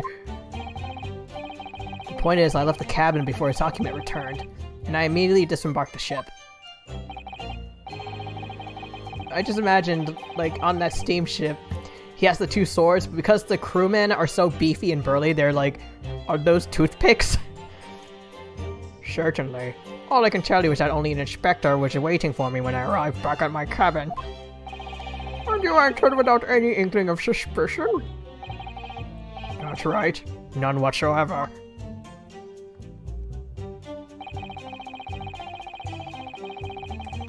Hold it! Obviously you're talking about Inspector Gregson. Yes, though at the time I didn't know the man's name. I called him Mr. Mustache. And there was no time for introductions. I value my life over manners. By which you mean... the inspector was there to assassinate you? That was certainly the impression given by the gun pointing in my direction. But I never seen the muzzle of a revolver shake around so much in all my life. Anyone would think the man had never shot somebody before. Believe it or not, most of us haven't. Anyway, there was no time to call for the help of the crewman at the door, so I dealt with the man myself.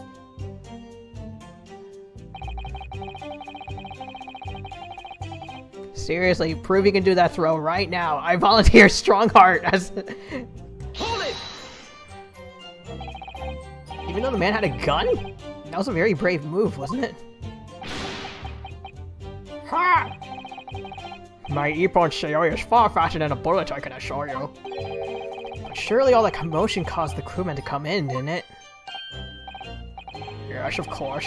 He burst in immediately without knocking. The inspector hurled himself at the stocky fellow and just managed to slip past him to make his escape. The outstanding guard does it again. Luckily, there aren't many situations I can't get out of using a quick Ippon Seoi throw.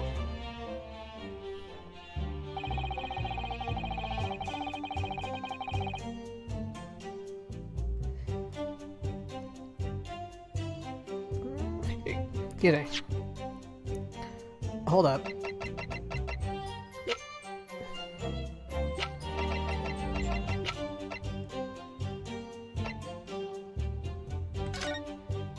$10 p.m. The spindle broke off.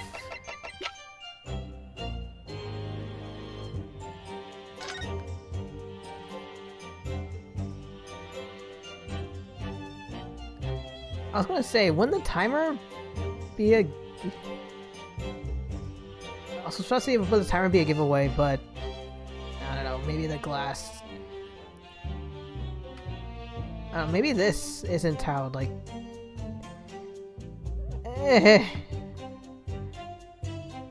For some, I was thinking, what if the timer, like the 5 o'clock, was some sign that it was a gun, but... saying it out loud, it doesn't make sense.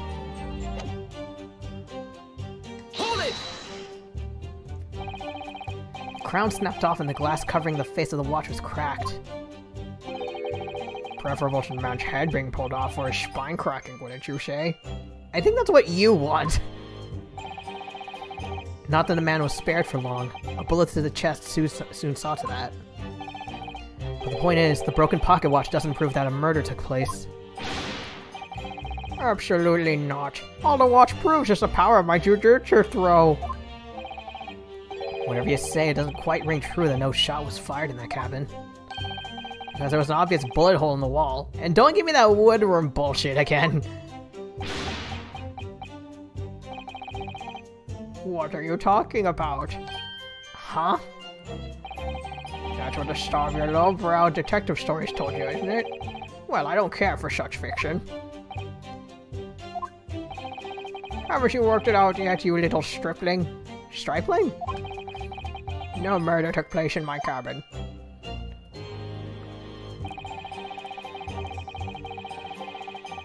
Hold it! There's no evidence that proves the victim ever returned to London alive. Just take a moment to think that idea of yours through now. Stripling? Stripling?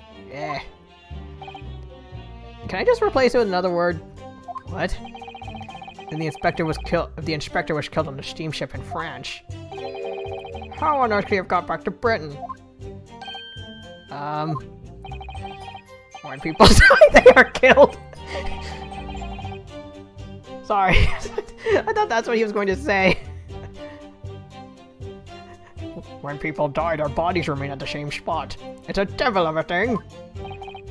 Well, unless someone carries the body. Yeah. How exactly? Carrying a corpse off a ship in your arms would raise a few eyebrows at least, don't you think? You had a giant suitcase. You could have stuffed the body in there and dragged it. Yes, that's true, but... All passengers lodged as expected when it's unloaded from arriving vessels. And I would like to think the border police would query the corpse of an English gentleman as hand luggage. If the murder had taken place aboard the ship, you would imagine the body would have been disposed of at sea. There would be no sense in risking being caught by attempting to transport the body back to Britain. That killed the idea. Perhaps not. Mr. Sato? You've heard the first-class passengers were under constant scrutiny by the crewmen posted to guard them. Which would mean that the culprit had no opportunity to dispose of the body in the sea. That's true. So transporting the body to Britain may have been the only viable alternative. Jim, you really are new to this, aren't you? I know I've been perfectly clear, but it seems like I might have to explain it in words you can understand. I think I ought to alter my testimony with your consent, of course.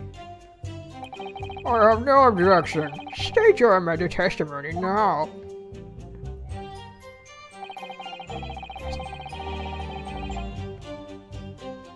Do I have anything?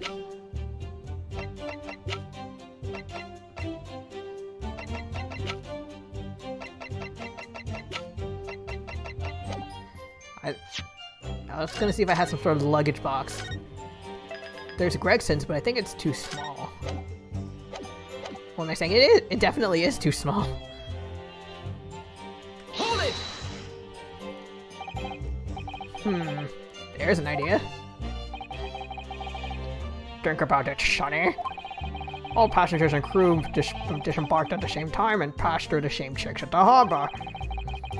The symposium guests were then went straight to the hotels and carriages organized by the ministry. And we met you as soon as we arrived at the hotel. Sure you did?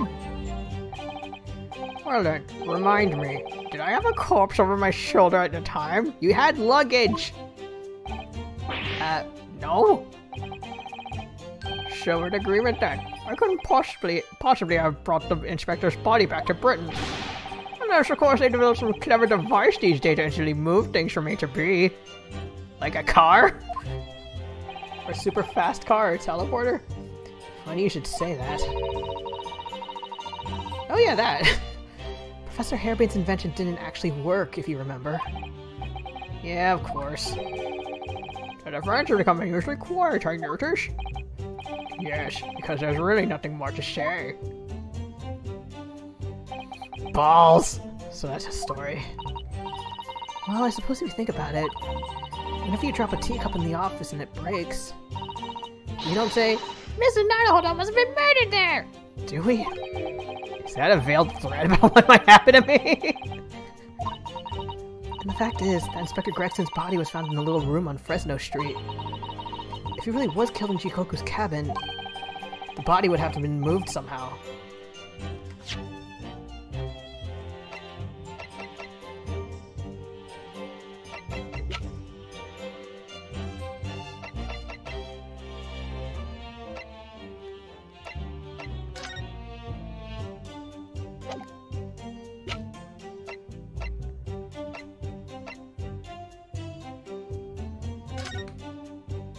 Wait, this has to be very tiny, right?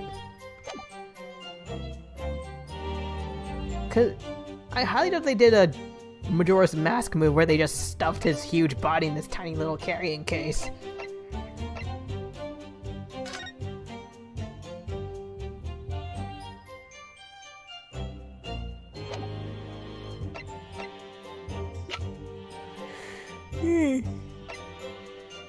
Yeah.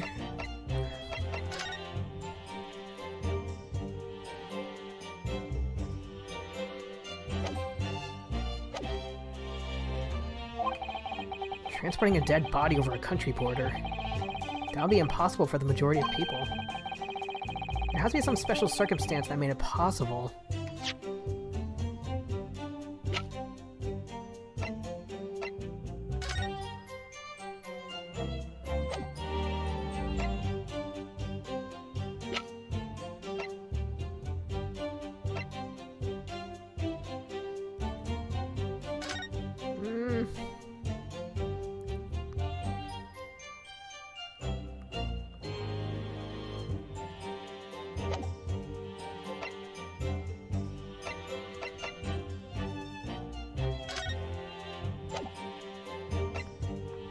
I guess unless you're on police business? That could be a vital realization, I think.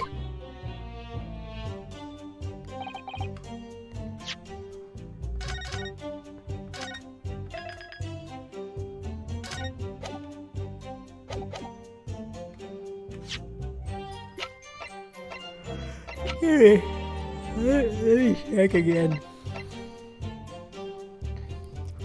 Issued to travel to France the day before.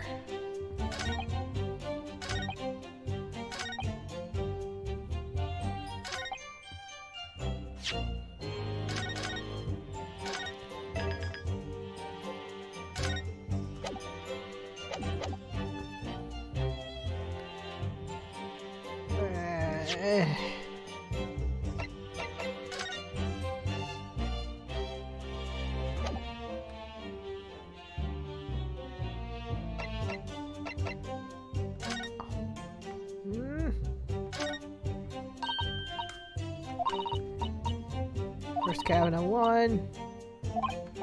Oh wait, they're in different... Crap, they were in different cabins, weren't they?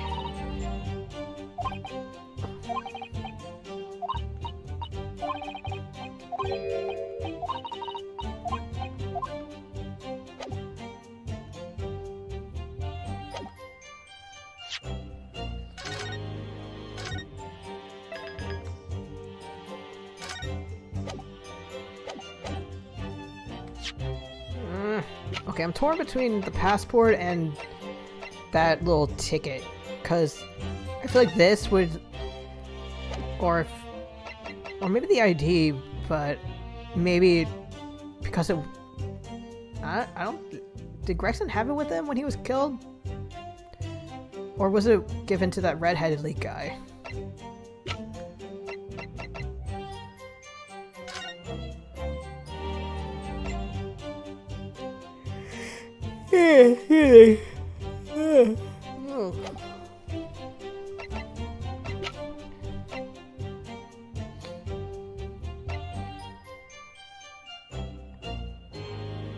So I just imagine, like, let me into your country. Why? Pulls out gun.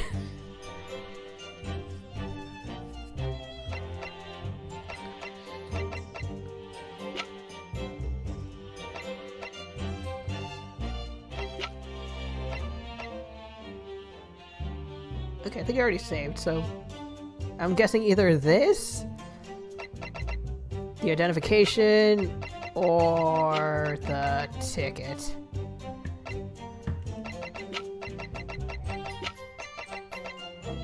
Objection! Damn it!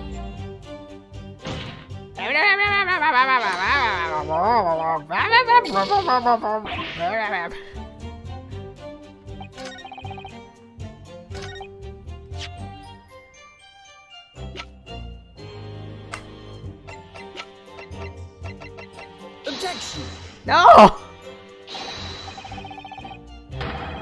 I don't like my odds.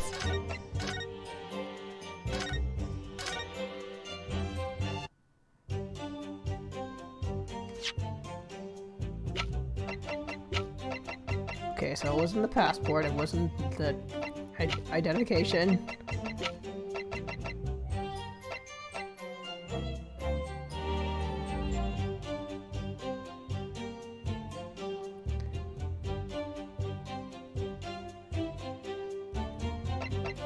Maybe? Objection!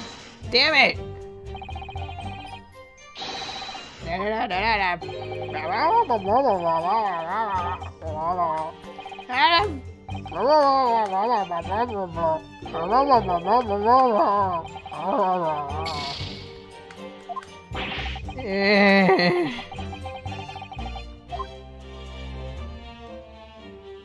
Okay.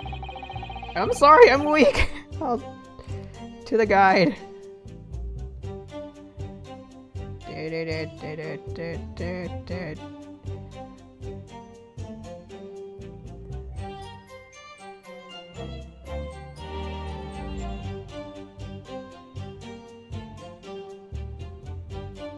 What? Huh?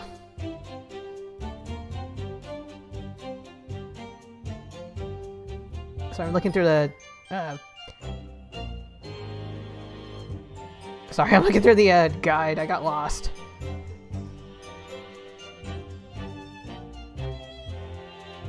What?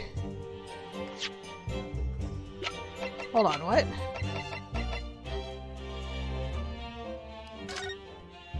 Oh! Oh! Oh! Oh!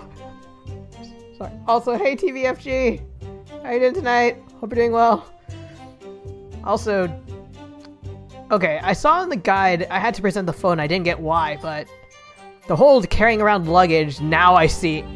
I was on the right path, but I didn't have the full piece yet. Objection! I can remember the photograph. We were in front of a coffin. Ooh, traveling in the rain. Hopefully you're having safe travels. As for me, I'm doing all right. Not too much going on. There's no possible way you could have moved Inspector Gregson's body. I would say the opposite is true. I'm pressing X to doubt. And what's that supposed to mean? Far from being impossible for you to do. The transporting of Inspector Gregson's body back to Britain is something only you could do! What are you talking about, Ryunosuke? What's done? Oh, I hope, whatever's going on, I hope, things turn out okay. As well as being a judge, Mr. Jikoku is also Japan's Minister of Foreign Affairs. Oh, okay, that too. I guess it, that also plays into, they wouldn't check his stuff because he's a big name. Also, is his face clipping? Is his chin clipping through his collar? Mr. of Foreign Affairs, which means he's exempt from having his luggage searched when he enters the country. We learned that when we first met you upon your arrival in London.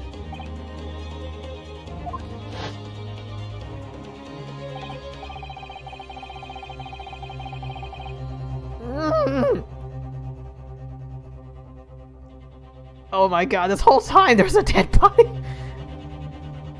Well, all those passport checks and luggage search at the border took rather a lot of time. I must say, I'm very envious of your ministerial status. You didn't have to go through any of that, did you? Oh wait, this is a flashback. To that is a grave oversight, or I'm not sure it's the right term for it, but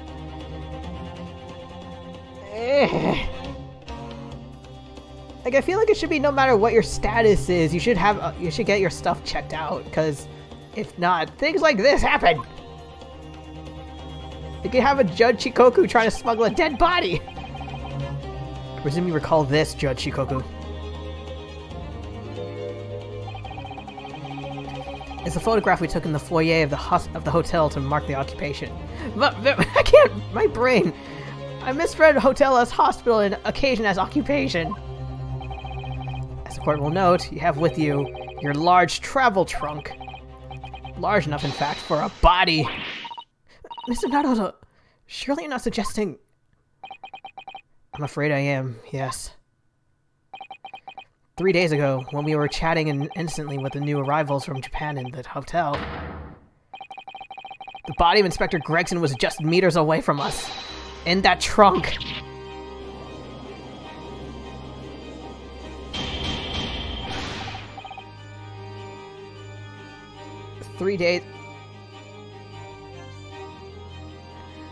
Okay, assuming that by 3 days ago you mean that's after Gregson was killed. How did he just keep is his trunk refrigerated?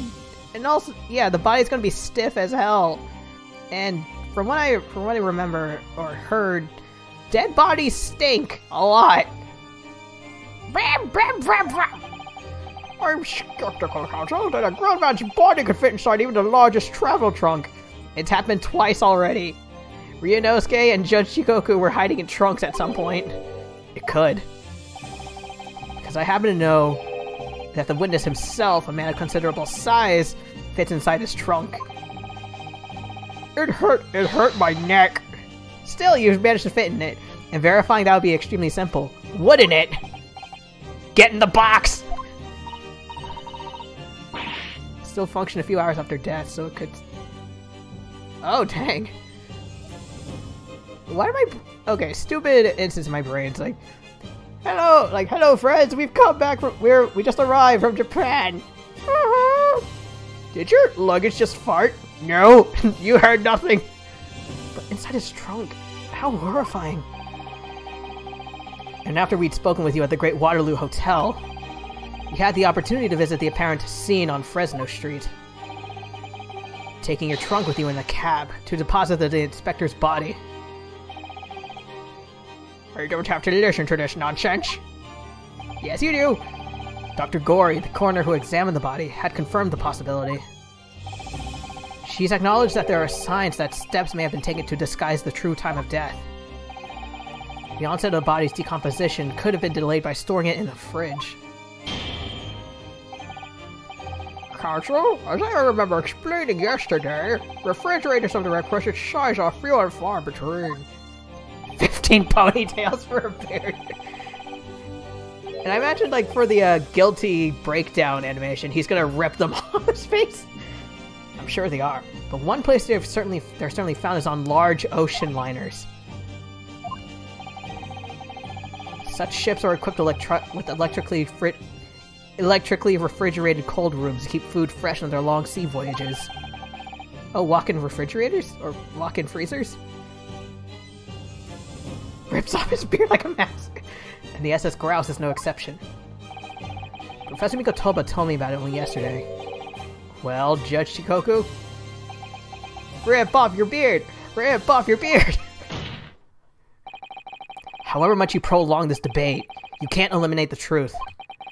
All the evidence points to you being the killer.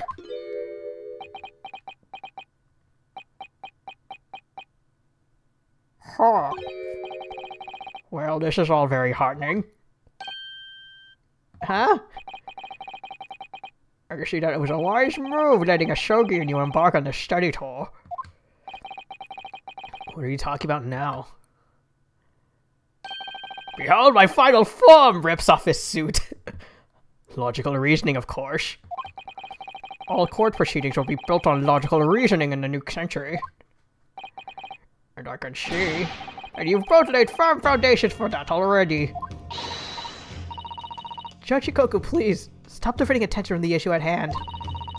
Seriously, thanks for the compliment, but but still we're pointing at you.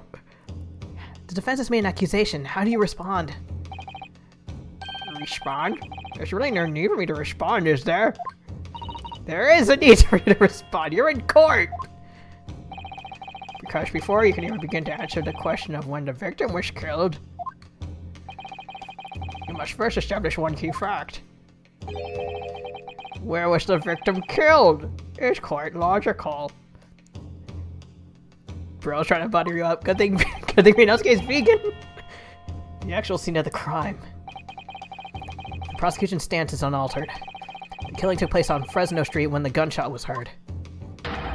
As the accused, Barrick Van Zeeks shot the victim at point-blank range. Since no tangible evidence exists to disapprove the prosecution's claim at the time, the defense's deductions amount to little more than an elaborate fairy tale. Your hair is a fairy tale! I'm afraid that's how the logical reasoning the British are known for really works, young shunny.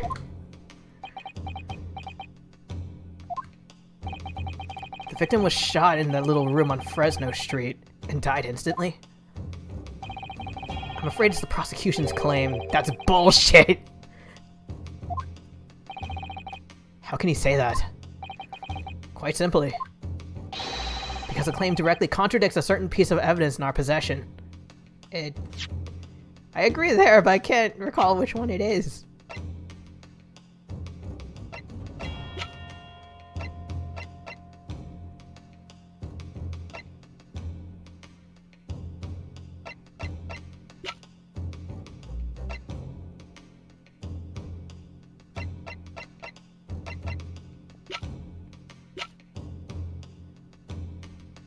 The fireworks?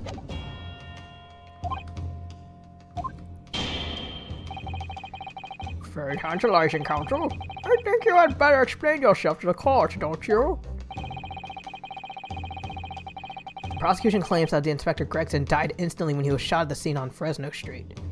Where was the guy depending on play?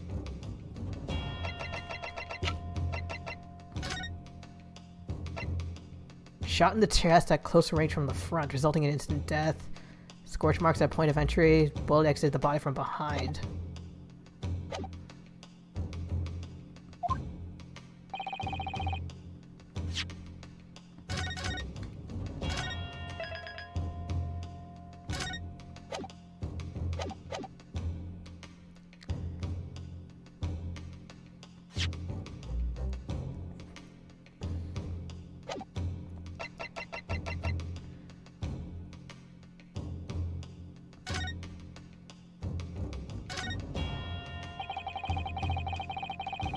Standard issue from our judiciary. The records I kept out who they're issued to. was told the past 5 years they're given with a unique serial number. There's no number on this one.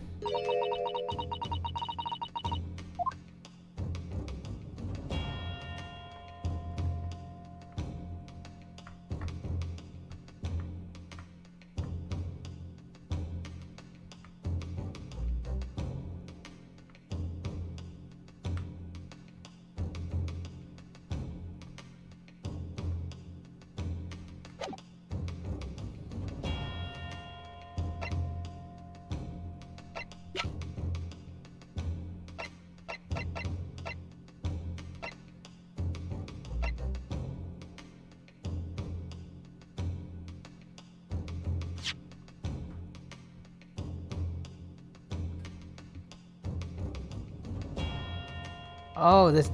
Sorry, I was a little thrown out that the dialogue changed, but then I remembered it includes the conversation about the gun.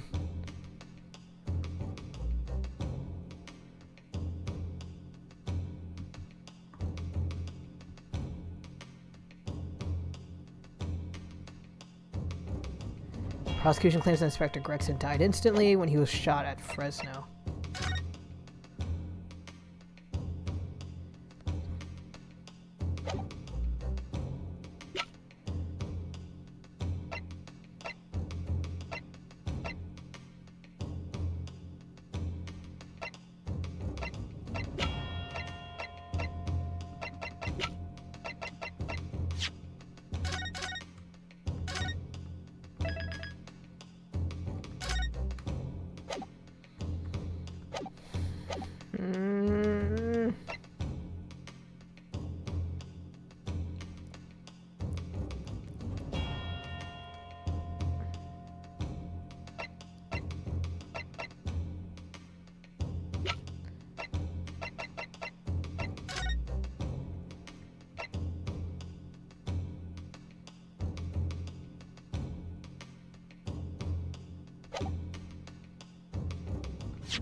Wait.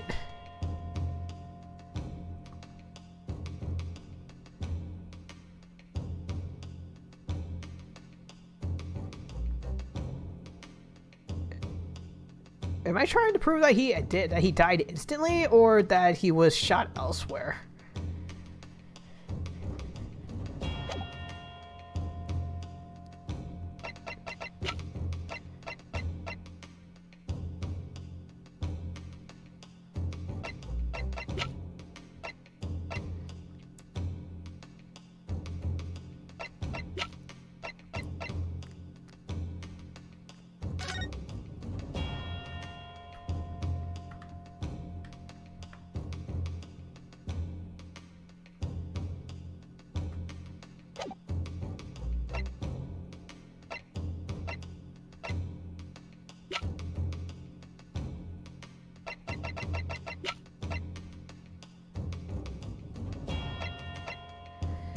I'm sorry, I'm dumb.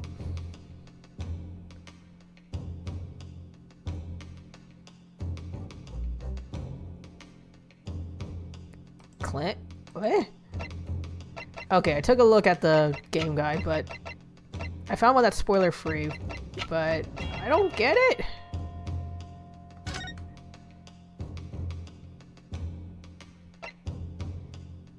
Death from a single stab wound.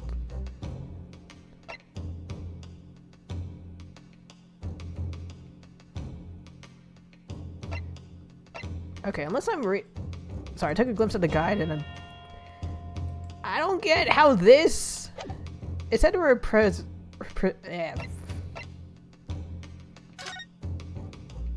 stab first and then gun? Single stab wound to the heart, other superficial external wounds indicative of the duel. Recent scarlet ink stains, it's one of those old ring finger of the right hand.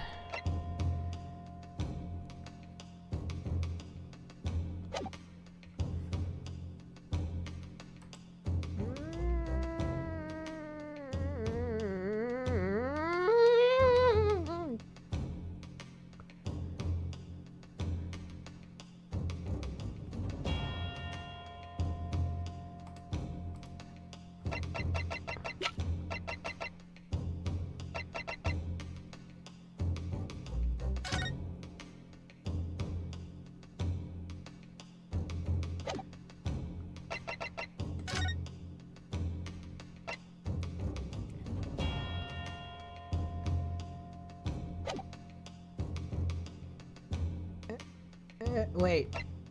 Maybe I was looking at the wrong autopsy report. All I saw was autopsy report, but I didn't see who specifically.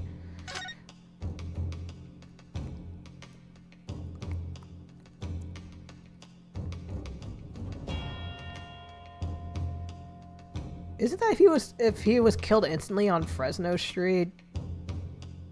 How did he curl up into a ball, or?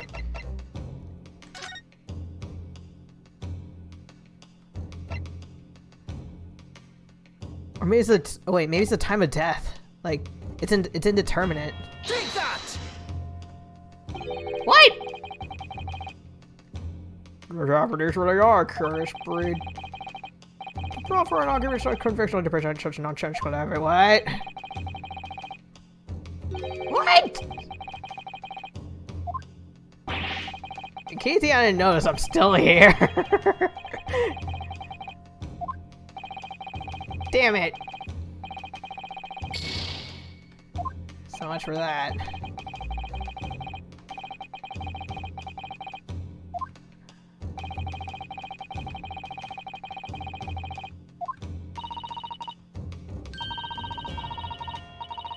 I'm trying, Susato, I'm just lost. Blah, blah, blah, blah, blah, blah, blah, blah, blah. This? Take that! Okay. A photograph of the victim in the very location you claim he wasn't killed? Yes. But the point is the posture of the body itself. Oh, he was... Oh yeah, the rigor mortis and the fact that he's curled up into a ball. Like if he was killed... I guess if he was killed instantly, he would have fallen flat on his back. If Inspector Gregson had been shot there in that room, it's out of the question that his body would have been curled up in a ball like that. I'm sorry to disappoint you, but your logic is flawed. He could easily have adopted the fetal position due to the pain of the shots, which subsequently proved fatal. Instant kill? Okay, I don't know anything about bodies, but I imagine if you were killed instantly, you wouldn't have time to curl up in pain. Objection! Sorry to disappoint you, Judge Shikoku, but it's your logic that's flawed. Nani? According to this autopsy report, the victim died instantly. He would have felt no pain, much less have been able to draw himself into that position. Eat shit! Which begs the question of why the victim's body is curled up in that way. Though the answer should be abundantly clear by now. Your suggestion? The inspector's body took on that posture ahead of its arrival on Fresno Street, before it was coldly turned out on the floor, from the inside of a large travel trunk. Oh, you're quite right. The shape of the body looks exactly as if it been kept in a confined space. Judge Shikoku, present your trunk for examination. I believe it's very possible that it will contain traces of the victim's blood. Yig! The screen shook just now. Present my trunk? I refuse! What? Nani? On what grounds?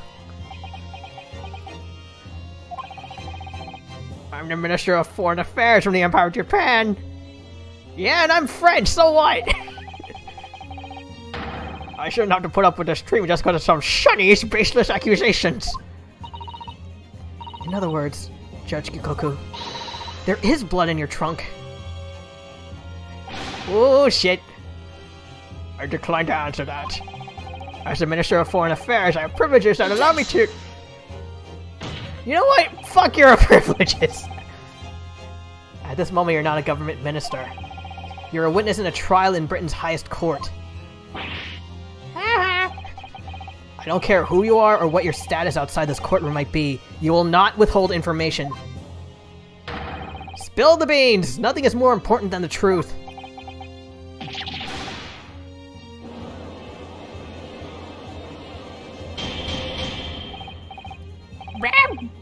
Well, Mr. Shikoku, what's it to be? You can't be serious. You did it?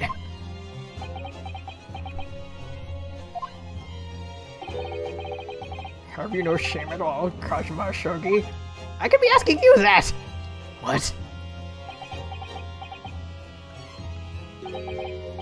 Very well, I admit it. I did bring the inspector's body to the country.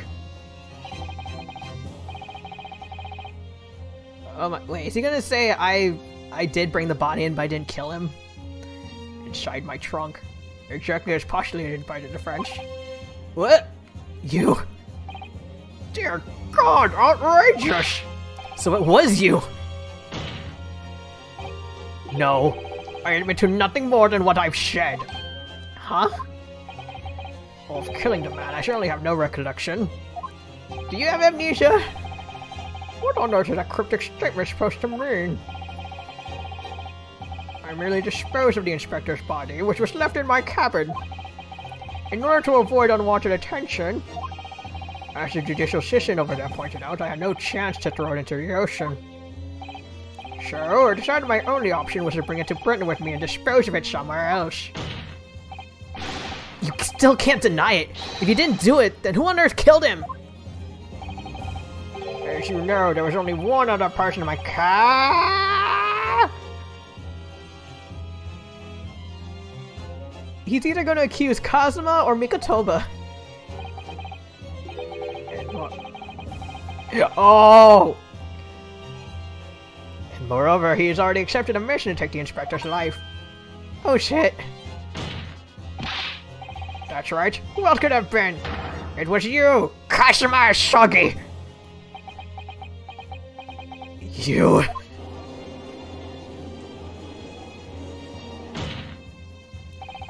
I never thought you'd stoop to this, Seishiro Jikoku.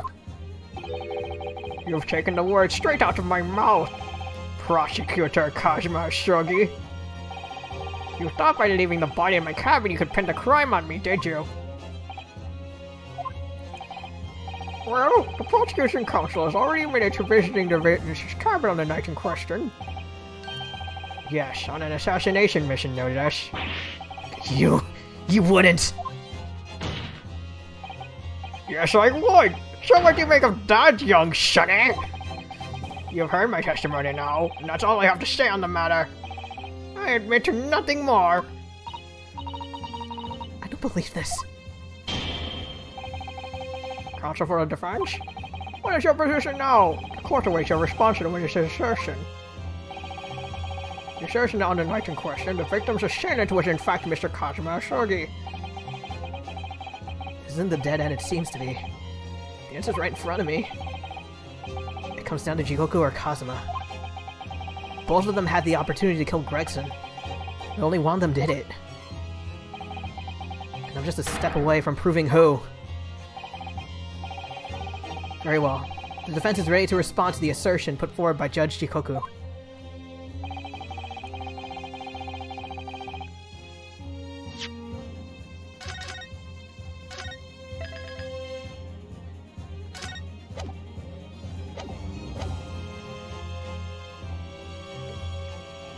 I'm pretty sure it's... I'm thinking it's impossible because it was death by gunshot. Plus,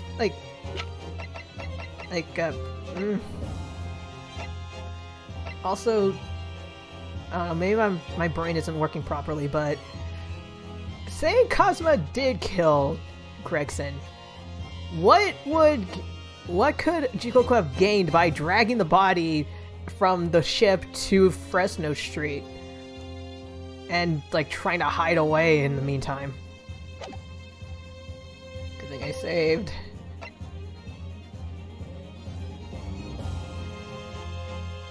At the same time, it could be possible because there was a sword, a piece of Kazuma's sword was in Gregson's traveling case, but as far as I saw, there was no fatal blood or anything on it. Judge Shikoku, that reminded me of something you said only a few minutes ago. You claimed that logical reasoning is the future of the judicial process. It is, no question. Well, logical reasoning can prove something else here. That you eat ass! And not the good way. Namely, that it would have been impossible for Prosecutor Asogi to commit the crime. Nani? The court will only accept an argument that is supported by compelling evidence. So present what you have, counsel.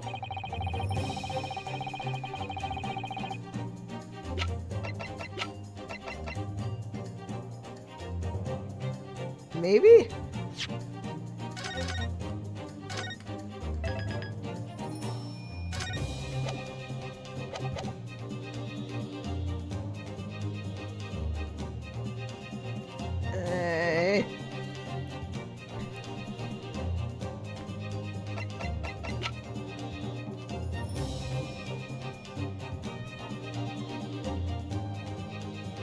I'm guessing either the traveling case, the sword, or the autopsy report. Let's go down the line. Take that! Fuck! I don't like my odds.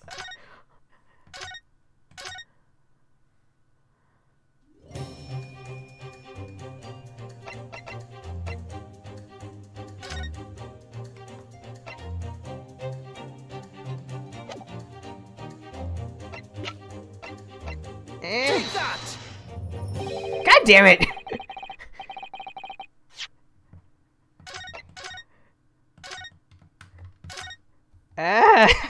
Look at the guide again.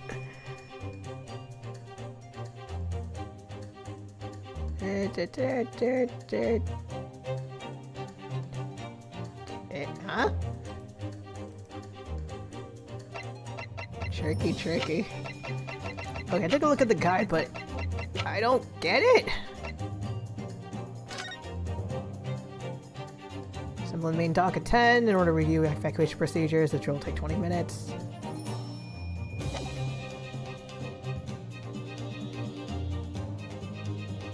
Wait, didn't Cosmo say something about taking a crewman to dinner or something?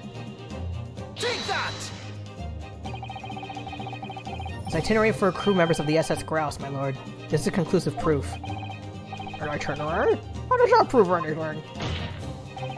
Judge Shikoku, the moment you acknowledge that you found the victim's body in your cabin, this itinerary suddenly became much more significant. Nani? Why?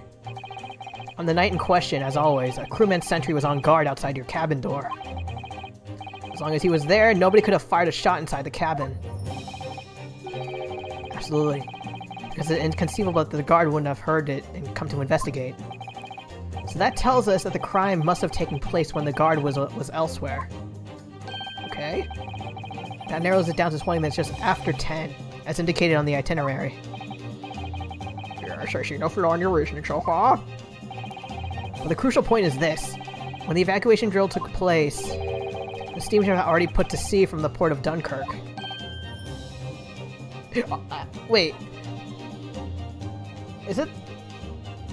I was about to say, is it because at that point they would have already left and Cosmo would still be in London, but... I don't know. Ryunosuke, please help me! Now, clearly the murder could only have been committed by somebody who was aboard the vessel at the time. The prosecutor Asogi stated in yesterday's proceedings... Oh! Okay.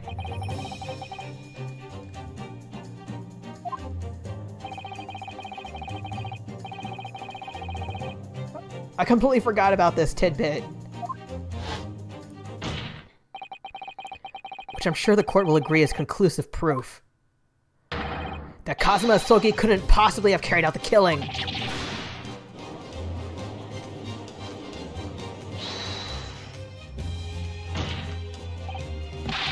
No, absolutely not. I don't accept that at all. Accept it, bitch! What do you mean? The boy's just saying that to exonerate himself. We can't trust that he really disembarked the vessel. Obviously, after he left my cabin, he hid himself somewhere nearby on the ship. Just waiting for his chance to come back. That's out of the question. Isn't it, Kazuma? As the defense rightly recalls, I disembarked the vessel and spent the night in a boarding house in Dunkirk. He's showing off as he solved like 36 cases. And like I said yesterday, I signed my name in the accommodations register book. All extremely easy to verify, and undeniable proof. No, There's no escape this time. You can forget that you're a judge or a government minister. It's time you gave the court an honest answer, as a common man. Oh, shit! You killed Inspector Tobias Gregson and transported You killed Inspector Tobias Gregson and transported his body back to Britain. Then you dumped the body in the room on Fresno Street and made it look like the murder took place there. Blam! That's what really happened, isn't it? Seishiro Jikoku! It was that damn trial 10 years ago. That's when all this began. Oh god! Looking back now, my fate was decided that day. I was doomed already. Sir? Yeah! Oh! He did it again!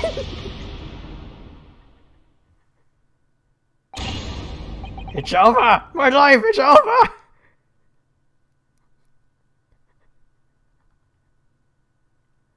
I destroyed this courtroom with my bare hands! British assassin to eliminate a professor in Japan, a Japanese assassin to eliminate a detective in Britain. Both assassins will use diplomatic immunity to evade conviction and return safely to their homelands.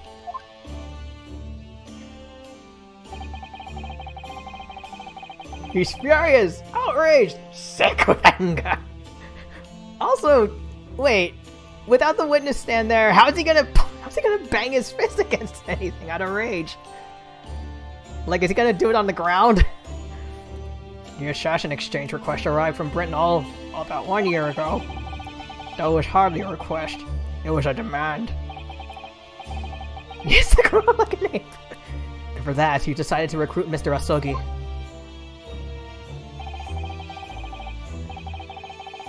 But things didn't go according to plan. Your chosen assassin never made it. And you found yourself unable to dispatch a replacement. Because I was already on my way to Britain at the time.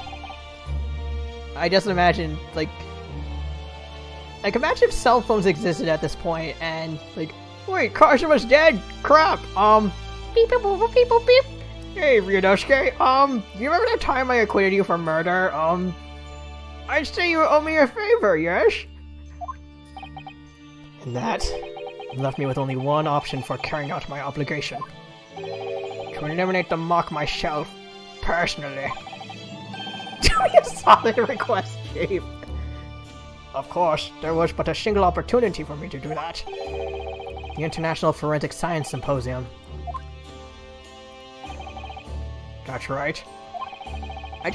Okay, I was so thrown off by his, like, breaking the witness stand that I didn't realize that, one, he defied gravity by making it fly up to the ceiling, and two, part of me was expecting, like, as he did that, some heavy metal music would start playing and he'd catch fire. I decided it would be safest to carry out the plan before my arrival in Britain. So I enlisted the help of my British counterpart, and made arrangements for a pretext I would take the inspector to Dunkirk. To lure the man in, he was given a sham mission by the Reaper. The Reaper? But there's only one person who could have done that. The mastermind of the entire operation. The Reaper himself. Kingslayer? So, that means the assassin exchange was all planned by the Reaper. I'm not at liberty to say anything about my British counterpart. Isn't that right, honey? Looks at the judge's bench. Anyway, the inspector accepted the Reaper's mission and dutifully infiltrated my cabin on the steamship. But it was all a trap designed to lead him to France, and his own death. How awful. It was past 9 o'clock when I returned to my cabin from the dining hall that evening. I didn't give him time to attack me. I choked him until he lost conscience.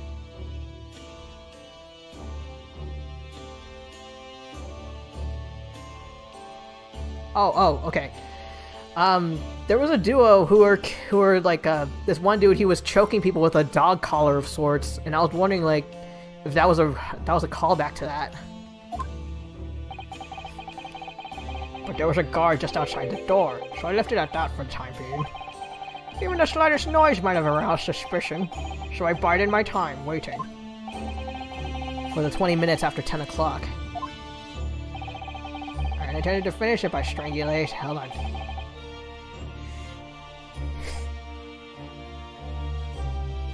Damn it! I felt a sneeze! But moments before I had the chance. He suddenly came around and went for me in a reckless move.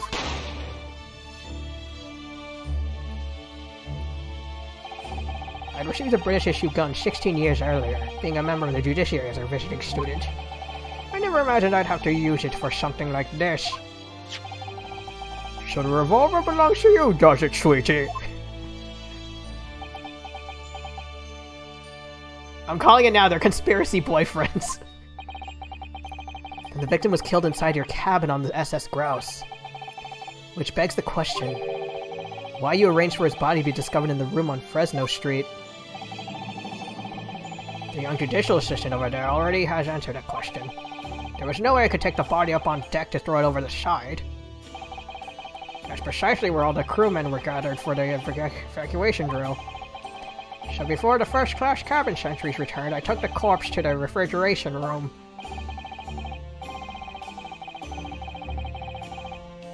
Hey sir, what are you using the walk-in fridge for? I just need to sit down and relax. And what's on your case? A new kind of meat, enjoy! Throws it in. Then on arriving in Dover, you concealed the body in your trunk in order to smuggle it past the border police. I knew I needed to take steps if the police were to be unconvinced when the body was found in London. In that case, you must have known. Whole cow! I should eat my chill. Step aside, man. I'm bringing you fresh Wagyu steaks. Must have intimate details of Inspector Gregson's intended schedule. Yes, my British counterpart sent me everything I needed to know. The inspector was due at Fresno Street at 5 o'clock that afternoon, in order to meet a man by the name of Hugh Boone, from whom he would take back his police ID. I decided that man would be the perfect person to set up as the culprit, so I took a hackney carriage over there with a body still in my trunk. Hackney carriage? That must have been after we took this photograph.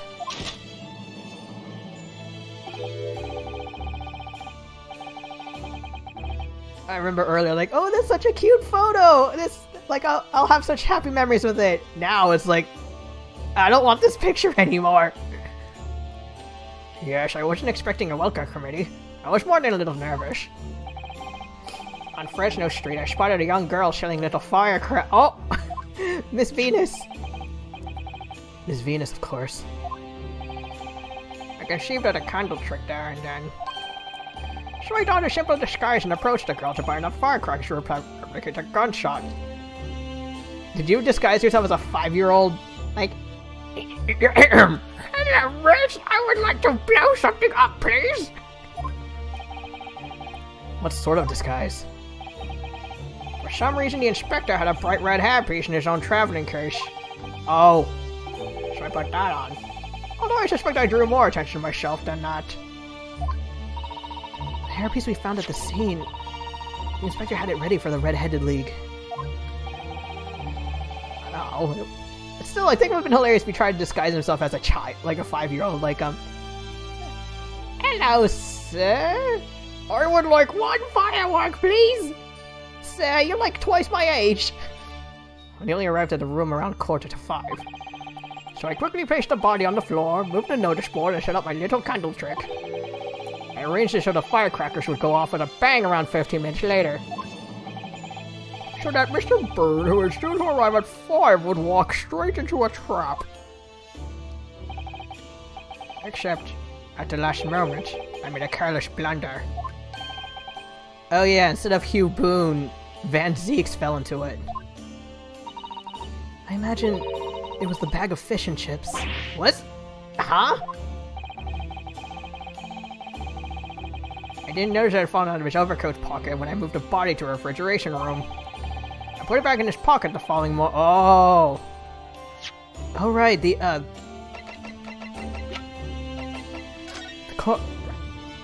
evidence suggests measures may have been taken to disguise the time of death. It was the fish and chips. Well, seems the warmth of the heated carbon had accelerated the decay of the fish. Crap, now I'm hungry! Anyone got any fish and chips? Anyway, that's everything. All the sordid details of what I did.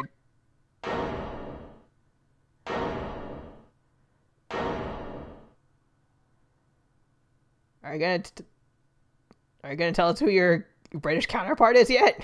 Because I'm pretty sure he's in the judge's chair. I've heard enough.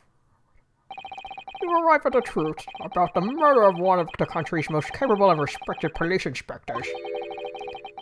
They will initially be tried in the coming days. For a crime of such a vile nature, you can expect the most severe penalty.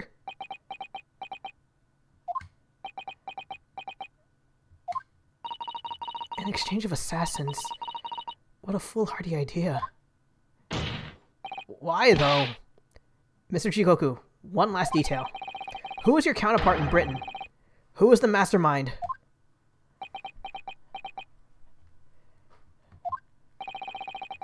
Nothing you say now can make matters any worse for you. Just tell us! I was going to say, how is he going to punch something when there's no bench? But I guess that works too. Enough! I've already told you that I cannot say. Even though as things stand, you may very well never set foot in your homeland again. What are you waiting for? Can we get this over with? What are you waiting for? Can we get this over with now? It's finished. All of it. Ah, no, you're not leaving just yet. You're leaving court. Information. I'm finished.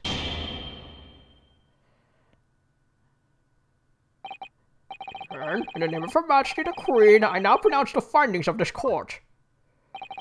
This man before us has admitted to the willful murder of Tobias Gregson. Whoa.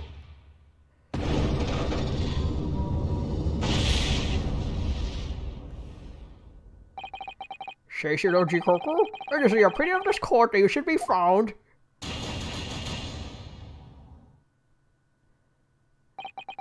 And may I remind all of those present of the strict confidentiality demanded by this closed court. No confetti. Though confetti would feel weird at this time.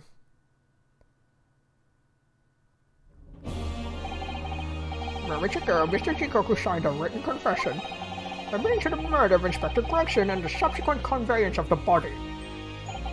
In short, the defendant's innocence has therefore been established beyond doubt. Oh, wonderful. Well done, Mr. Naruhodo. I feel like there's still more to be done. Thank you? Something wrong? I'm just a little troubled. Me too! By his silence. The true identity of the Reaper of the Baby. In this extraordinary assassin exchange, we do remain in the dark about these mysteries. However, insofar as the indictment brought against the defendant in this trial, we have reached a conclusion. I have every intention of pursuing both mysteries. As a prosecutor. As you wish. Now for the formal adjudication. I hereby declare the defendant, Barrack Van Zeeks. Objection!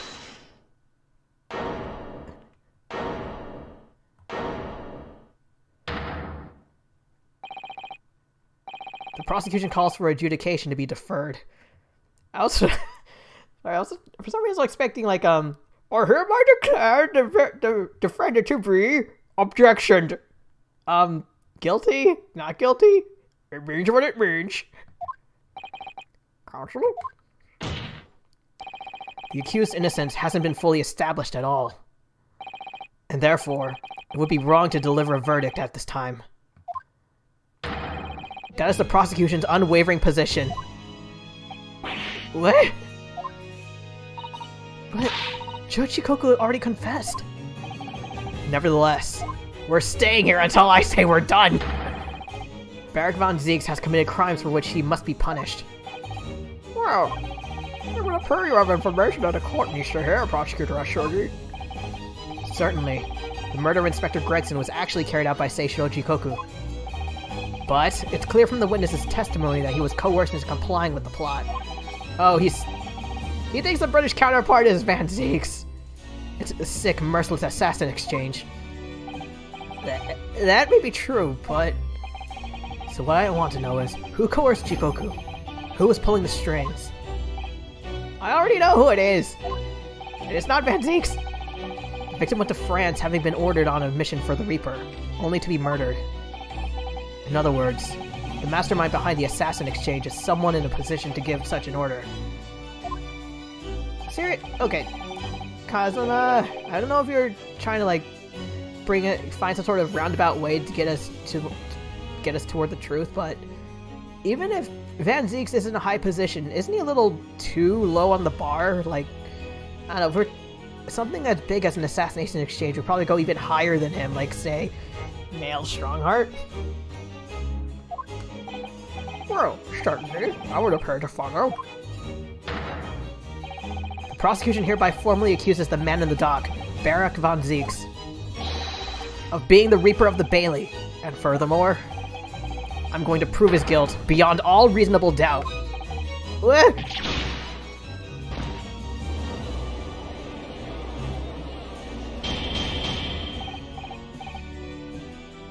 I just imagine his cane, like whenever he uses it as a gavel, instead of the whole king, it's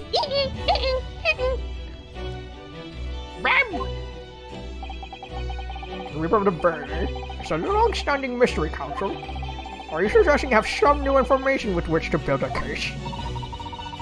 Scotland Yard has already investigated Lord Van Zieks very thoroughly in that regard, and they found no evidence whatsoever to substantiate the claim that he's the Reaper. Perhaps the circumstances have now changed.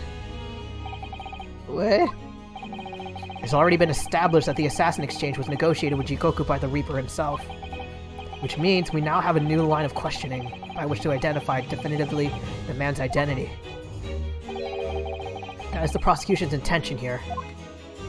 I must say I'm surprised by quite how tenaciously you appear to want to besmirch my name.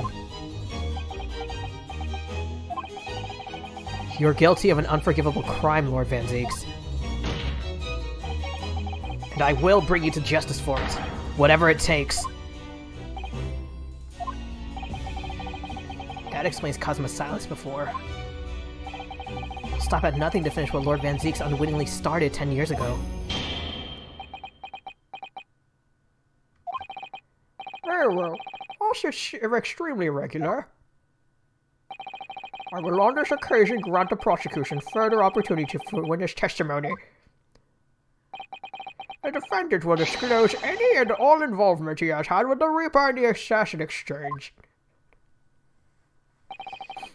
I thank you, my lord, for guiding the court so wisely. Fire! Seriously, I want his sleeves to catch fire! I hereby declare this court to be in session for a supplementary hearing. Fire for everyone! Should we reset the scales? Leg! Eat my feet! Pray turn a blind eye to the discourtesy as I verify that this vile and unremitting accusation hasn't soured the contents of my hallowed chalice and my feet. Lord Van Zieks? I first had to suffer the pseudonym of the Reaper 10 years ago now, and ever since that time, I've endured the weight of implied guilt that's gone with it. Glass number 2. So I welcome the chance to testify now, and crush those allegations once and for all. Good. Then let justice decide, Lord Van Zieks. The prosecution seeks to begin building its case by calling the accused to the stand as the primary witness. in order that he may answer the accusation brought by the prosecution that he is the Reaper of the Bailey. And what's your defense? Putting the defendant in the witness stand can be extremely dangerous. Haven't we done it a few times already, though? Kazuma-sama is so emotional at the moment. He's not thinking logically. You're right that he's not himself. But I knew it would be like this. And I came here today determined to face him through whatever might arise. As a lawyer, and as his friend. Then that's what we must do. The defense has no objection, my lord. Well, defendant, you will take the witness stand. He's already there! And give formal testimony on the subject of your involvement with the Reaper and the assassin exchange. Wait, I just realized they put the witness... They brought in a new witness stand. Did they have a storage room for those? It's like, ah crap, Chikoku did it again. I've never taken the life of another, nor have I instructed another to kill. I've been investigating the truth behind the Reaper for years, and I was aware of Gregson's involvement. That's the reason why I went to Fresno Street that day, and how I came to discover the body. Sneaking a new stand. The point is, no common thread exists between myself, Gregson, and Dr. Wilson.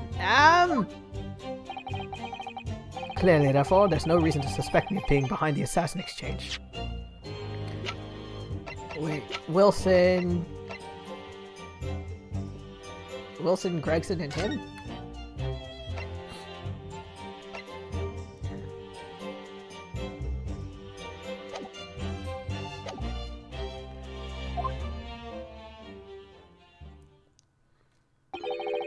So you deny all accusations by the prosecution? Both that you are the Reaper of the Bailey, and that you masterminded the assassin exchange. I acknowledge that the public at large believe me to be the Reaper. However, that's a fallacy, which I alone am in a position to forswear. Naturally, the prosecution believes the testimony just given by the accused to be bullshit. Ryunosuke Naruhodo. Hi? Let me ask you, why are you here? What really brings you to this courtroom? A desire to uncover the truth. Even if the truth proves your client to be guilty?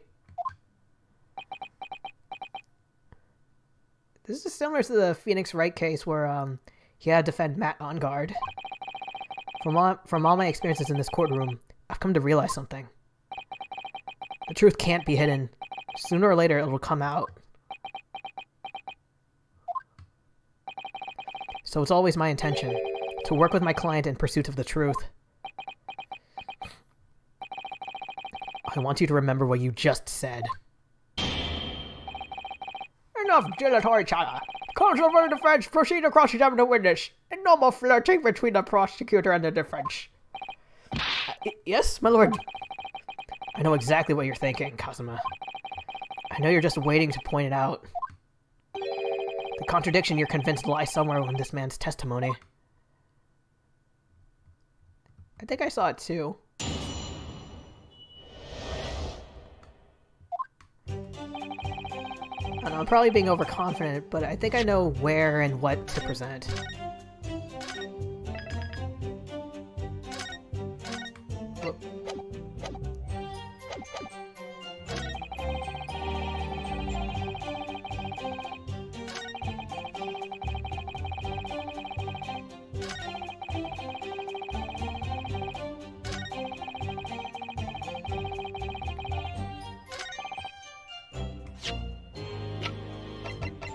To be right. Clint was his brother. Gregson got the autopsy done, and it was performed by Wilson. Objection! What is this? An autopsy report? Wait, this is 10 years old! From the autopsy of Lord Clint Van Zeeks! What? My brother's autopsy report? I'm pleased to see the defense doesn't intend to run from the undeniable truth.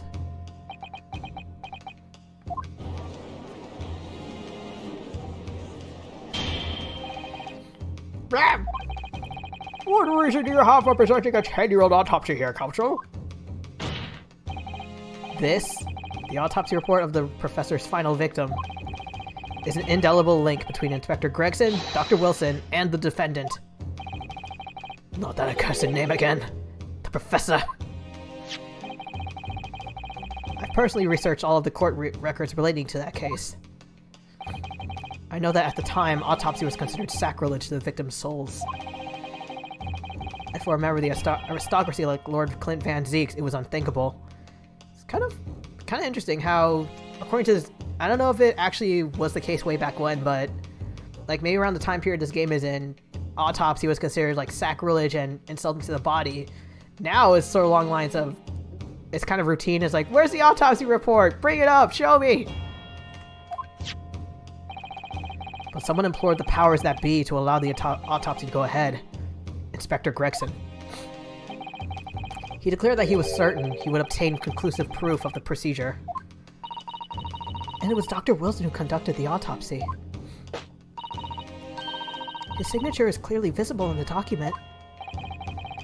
As promised by Gregson, the autopsy did indeed produce evidence. Sorry. Evidence that conclusively proved Genshin Asogi was guilty of the murders. In my brother's dying moments, he mustered all his remaining strength to leave that vital clue behind. What was it? What was the clue exactly? Indeed, that was a key to indicting the professor for his crimes and the conclusive evidence that convicted him. It enabled Lord Van Zeeks here to avenge his brother's senseless death with a marvelous victory in court. Maybe don't bring it up like that. A marvelous victory, was it? I wonder if that's really true. What? Could the same be said if it turned out that the key piece of evidence in question was in fact fabricated? If the inspector, the coroner, and the prosecutor all colluded together to cast an innocent Japanese man as a mass murderer and send him to his death? That's outrageous! And now, 10 years later, for some reason the secret has been threatened and needs protecting. Which is why the inspector and the coroner had to be silenced, isn't it? By someone in power in Japan and in Britain, using the two killers recruited for the assassin exchange.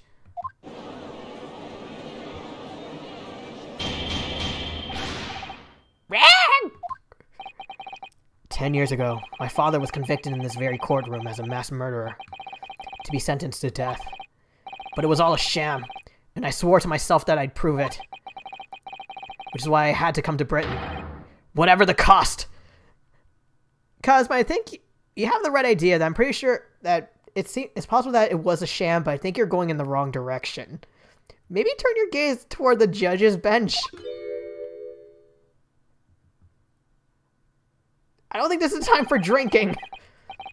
You'll have to forgive me if I feel compelled to toast this vengeful... Not this again! I thought this game would be over with. You'll have to forgive me if I feel compelled to toast this vengeful... Nine Tails tenacity of purpose here. However... Glass number 3. He who fails to quash his emotions in the courtroom has failed as a lawyer. Come on, Kazuma, you know this won't wash. Won't wash. I've never heard that phrase before. It was mentioned earlier, but I haven't heard it recently. You're claiming your father was misrepresented in a trial that took place a whole decade ago. You must see that without evidence, that's nothing more than a wild accusation. I don't care. As it happens, I have evidence. Huh? As the court has heard, I crossed the channel to France with Gregson on the 31st. I went with him on the pretext of being the assassin recruited to kill Seishiro Jikoku. My true intentions were to make the inspector tell me the truth. What truth? The truth about the evidence. And he acknowledged what I had already deduced. There's a closely guarded secret about what went on in that autopsy 10 years ago. What? A secret? I know nothing of this. While we waited for my supposed mark in Jikoku's cabin, I drew my clan's illustrious sword, Karuma, before the inspector's eyes. He very quickly understood what my true motive was. You're going to kill me with that? I haven't even had my fish and chips yet. Right, I see. You're that Asogi's young lad, are you? And what? You're gonna cut me down with that thing?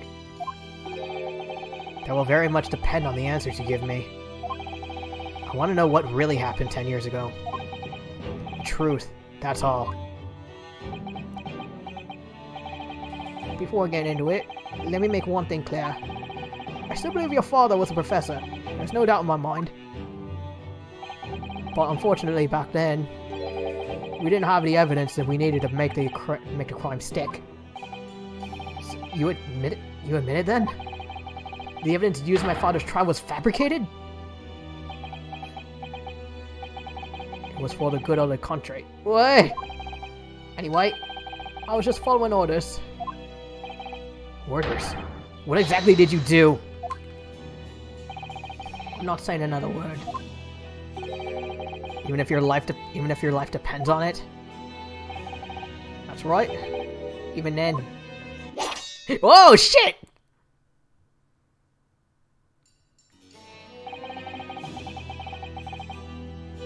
Oh. So he attacked in a rage. Though, was he intentionally aiming for the trunk, or did Gregson just whip it out as a shield? So that's when the tip of the sword broke. If the results of Clint Van Zeek's autopsy were fabricated, then the investigating officer Gregson and the lead coroner Wilson must have known about it. And they can only have been ordered to pervert the course of justice in that way by one man. The man leading the case for the prosecution, Barrick Van Zeeks. Okay, I can kind of see where he's going with that. Like, as far as up until this point, Van Zeeks is like the racist and then the tragic racist. So I can kind of see where he's going along with this, but I don't know. I feel like that's I don't know, that's what the Mastermind wants us to think.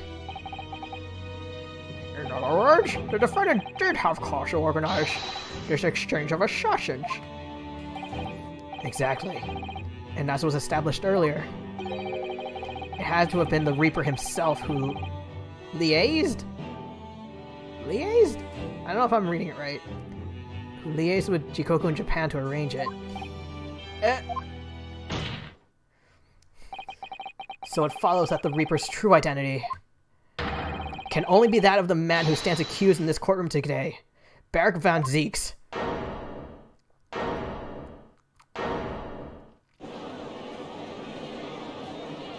Objection! Blam! Kazuma Asogi. What? What you've just told the court. Are you absolutely certain of your facts? Did Gregson really fabricate evidence for the trial 10 years ago? I heard it with my own ears. His shameful admission. Okay, Kazuma, I understand you want to, like, really pin everything on Van Zeeks, but what if Gregson admit that he did do that, but they did it without, like not under Van Zeeks' command? Like, maybe they did under Vale Strongheart's command. Oh! In that case, I know. The name of the Reaper. What? What? Are we finally gonna accuse Male Strongheart? Or Van Zeeks? I gave no such orders. I know that for certain. Which narrows down the remaining possibilities to one. Lord Van Zeeks isn't the one behind all this. Oh yeah, wasn't that Strongheart was supposed to be the prosecutor, but then Van Zeeks said, no, let me do it. And yes, there's only one other person who could have done it. But if we're gonna do this, don't we need a new person in the seat? The judge's chair? I believe I know who it is too. You? I just had a feeling this name was gonna come up. Me too!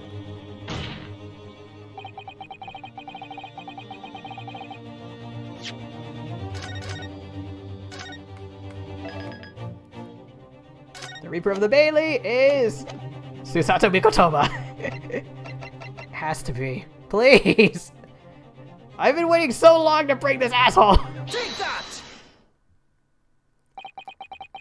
The only person who could have arranged the assassin exchange and manipulated the autopsy results. Blam! Is the Lord Chief Justice himself. Lord Male Strongheart! What? Lord Strongheart?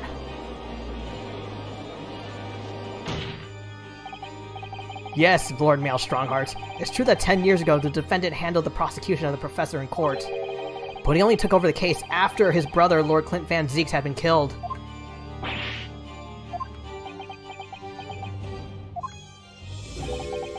I can only assume that this is the most I can only okay, but I'm not doing the since we're actually accusing him now, I can only assume that this is the most inappropriate joke in British judicial history. I wish it were, but your face is a joke. Well, Lord Van Zieks? 10 years ago, I was very new to my profession, but I had a burning desire to avenge my brother's death, so I pleaded for control of the case. The investigation to that point, the supplication of the lords to allow my brother's corpse to be examined, all the evidence I was given, the autopsy reports, it all came from you. My legs hurt. I'm sitting down now. I've spent my entire life since then believing I was in your debt for the way you stood aside. But I see now, I was very much mistaken. It was a hugely influential force that caused the inspector in the corner to break the law 10 years ago. And that same force was still felt a decade later on the other side of the world by Seishiro Jikoku.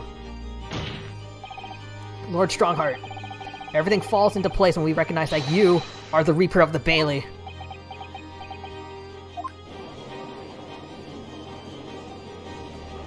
Blam! The court awaits your response, my lord, or I shall kick you with my boot and throw my glass in your face. This may very well go down in British judicial history, but I assure you, it is no joke. Consider this a formal accusal by the defense. It doesn't warrant a response. The unicorn was too suspicious. Even Twilight Sparkle would look at that and go, this guy is not good. A formal accusal? Don't be absurd. The defense's claims are utter nonsense. A wild fantasy at best. You're not going to defend yourself? Why should I? I'm the judge. You claim there was some wrongdoing with Lord Clint Van Zieks' autopsy. That's utterly untrue. Objection!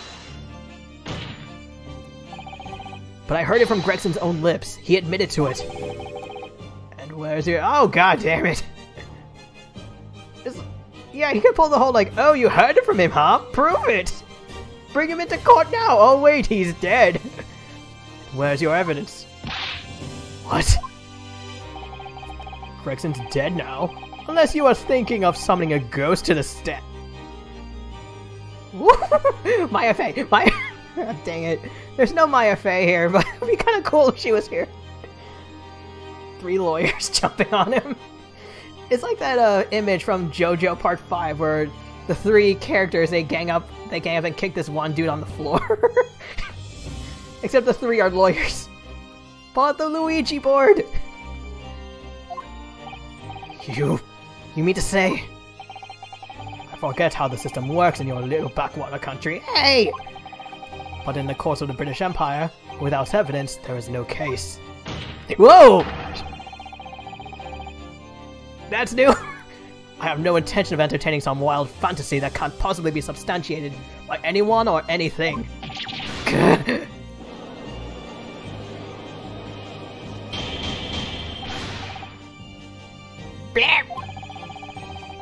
Following Inspector Gregson's murder. Following Inspector Gregson's murder and in the light of Dr. Wilson's death as well. There's really no one left who could testify about the events of 10 years ago, is there? So that was the real purpose of the assassin exchange. Oh! This court has no business raking over the close of a case that was concluded a decade ago. Can I bash your head with your unicorn? The accusal brought by the prosecution and the defense is categorically denied. I take it there are no objections. I have millions of objections! Kazuma. He's more or less waited his whole life for this moment. Is there really nothing else we can do now? Can we... What if we... Are we gonna prove that not only is he the Reaper, he's also the Professor? Is there no other avenue we can go down to pursue the truth about this? I wonder if someone who could testify about Clint Van Ziek's autopsy.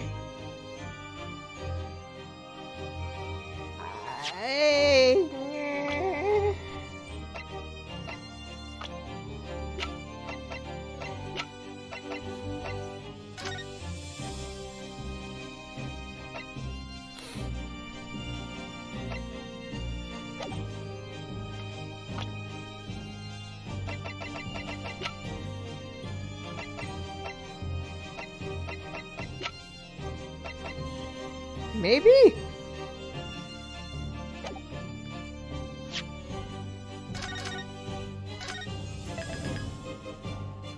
Like, maybe not her, but her mom?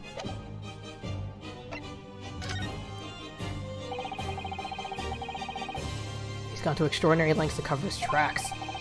Even so far as dispatching an assassin all the way to Japan to ensure Dr. Wilson's silence. And Dr. Scythe won't say anything against Strongheart. But there's still one ray of hope. Objection!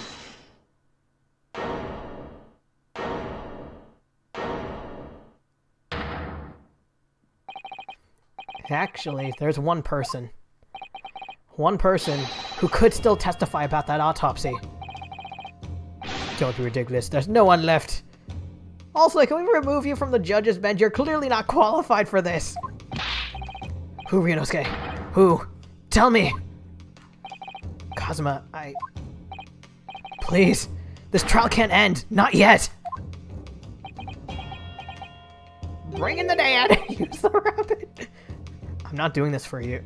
I'm doing it for the truth. Wait.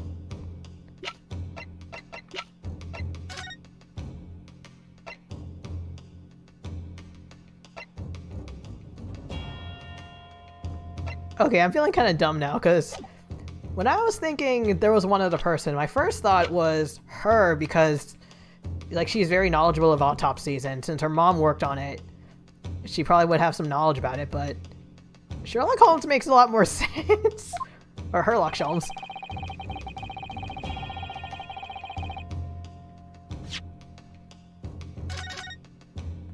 Plus, now I think about it, I remember Sherlock saying something like, oh, I can't wait for tomorrow's trial.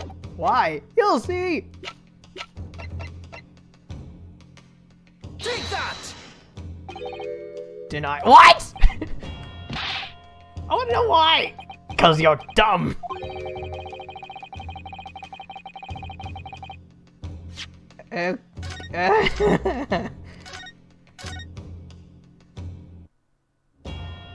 Wait, maybe? Take that! What?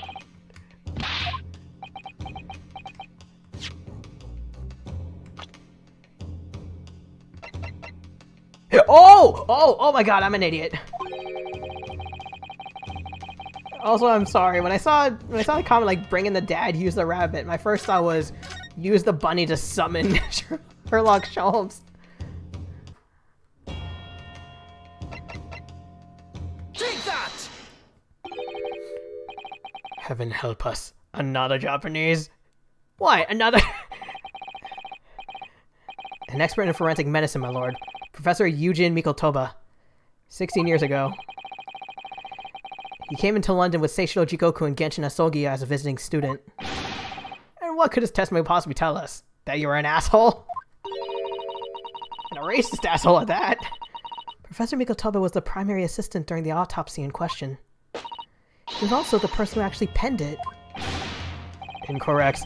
The autopsy was carried out by the coroner, Dr. Wilson. The report carries his signature. Oh, how little you know. It was the primary assistant's duty to keep a written record of the coroner's work during the procedure. In actual fact, the coroner merely read over the report at the end and signed it. So, in other words, Mikotoba was a ghostwriter, and he witnessed the entire autopsy from start to finish. The defense demands that Professor Mikotoba be summoned as a witness. Whatever really happened in that autopsy lab 10 years ago is something only he can tell us. No. The defense's demand is denied.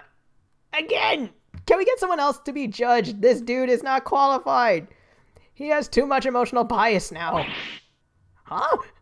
Oh, Professor Mikotoba is in London. We could summon him to the stand in minutes. No, of course he's not going to agree to it. He's the judge! Strong has no intention of summoning anyone who knows. He's too concerned about protecting himself, and he's a judge! Prosecutor Asogi, let me refresh your memory as you have seemed to have forgotten the prosecution's stance. Only a minute ago you accused the defendant of being the Reaper and of masterminding the assassin exchange. Hail his ass to a court across the street! I did, yes. Okay, you know what? Someone pluck him out of this courtroom and take him to Japan. So present your evidence of those claims and make your case complete.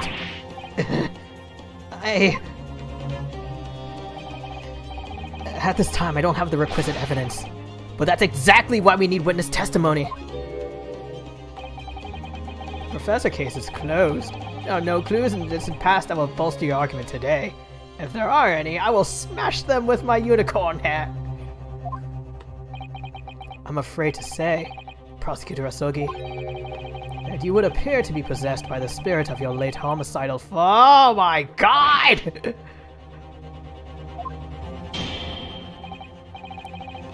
Now, as I stated earlier, this court has already reached a conclusion with respect to the matter at hand. Inspector Gregson was murdered by Japanese Supreme Court Judge Seishiro Jikoku. As for any hidden circumstances that may exist, they will be investigated in due course by the proper authorities.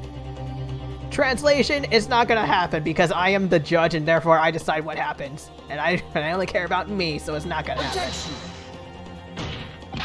We all know what'll happen. That'll just give the Mastermind the whole venture, aka you, more time to cover your tracks. Yeah, I do mean you! Your punishment for this contemptible behavior will be decided at a later date.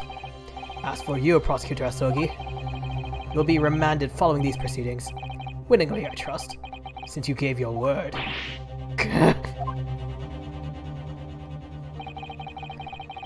This futile game of revenge is over, young Master Asogi. Kazuma!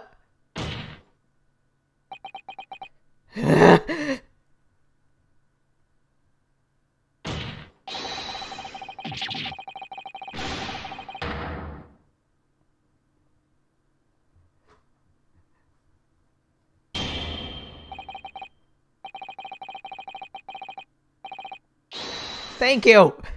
I don't know who it is, but thank you!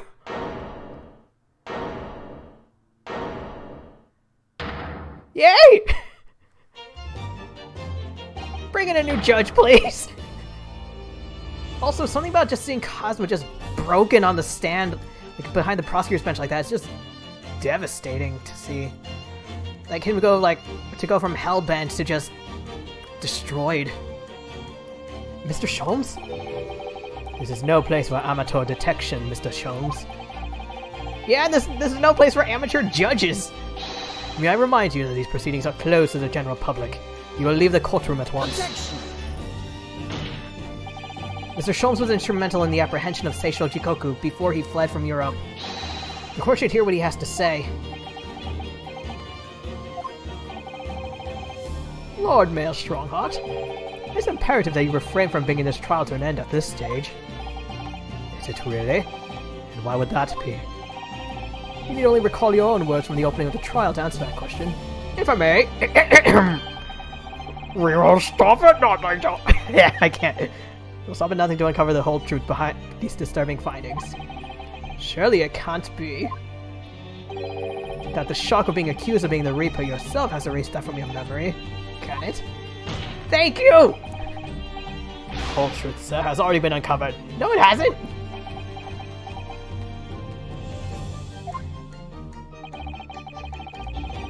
It would seem that we have a great many important members of the judiciary present here today. I put it to you, my dear fellows, should the trial end at this juncture? After all, why have you been invited to attend? To nod along to the prevarications of your superiors?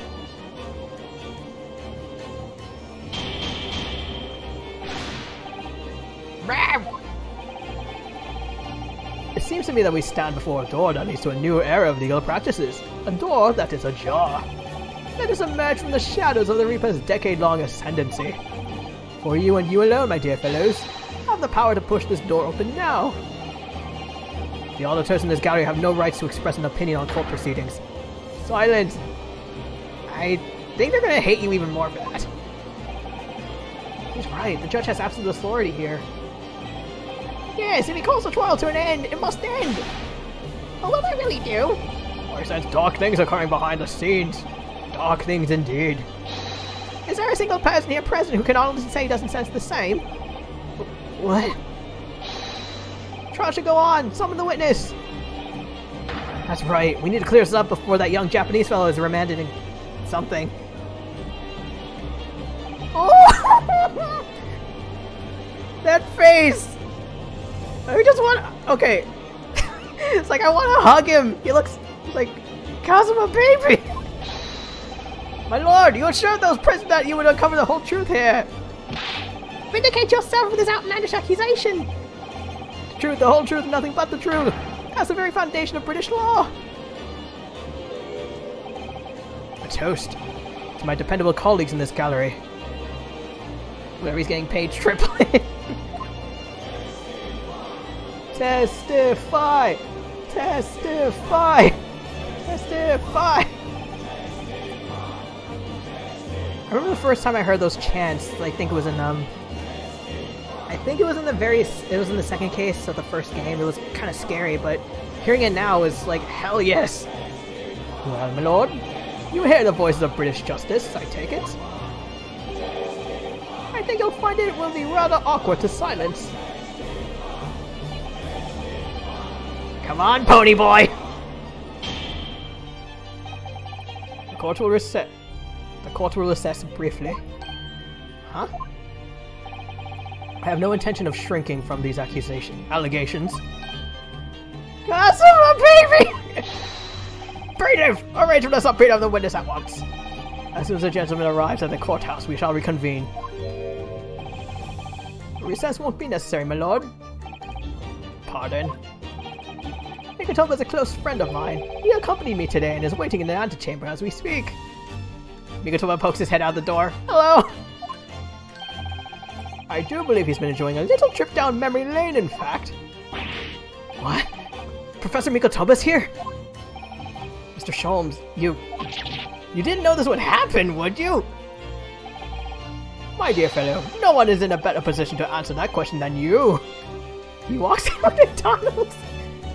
Hey guys, what can we hey everyone, I'm ready to testify. Also, who wants McNuggets? I wasn't just asking for the fun of it, you know.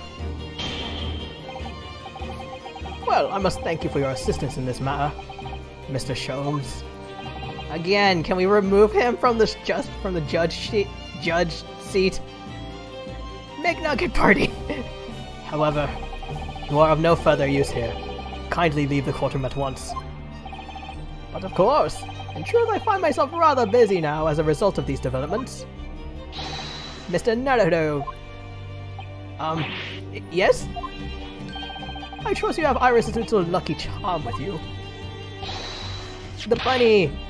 Still in my pocket. She sends her regards and a reminder. If you find yourself at a dead end, the heirs are at your disposal.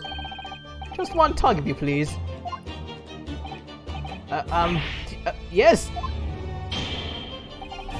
In that case, the trial will continue without delay. Bailiff, show the witness to the stand! So it's Lord Strongheart. He's the Reaper of the Bailey. Where exactly is this trial going to take me? Just how deep am I about to be plunged into the blackness of the abyss? Well, I'm ready. I'm ready to head into the heart of this maelstrom and confront whatever horrors it tries to drown me in.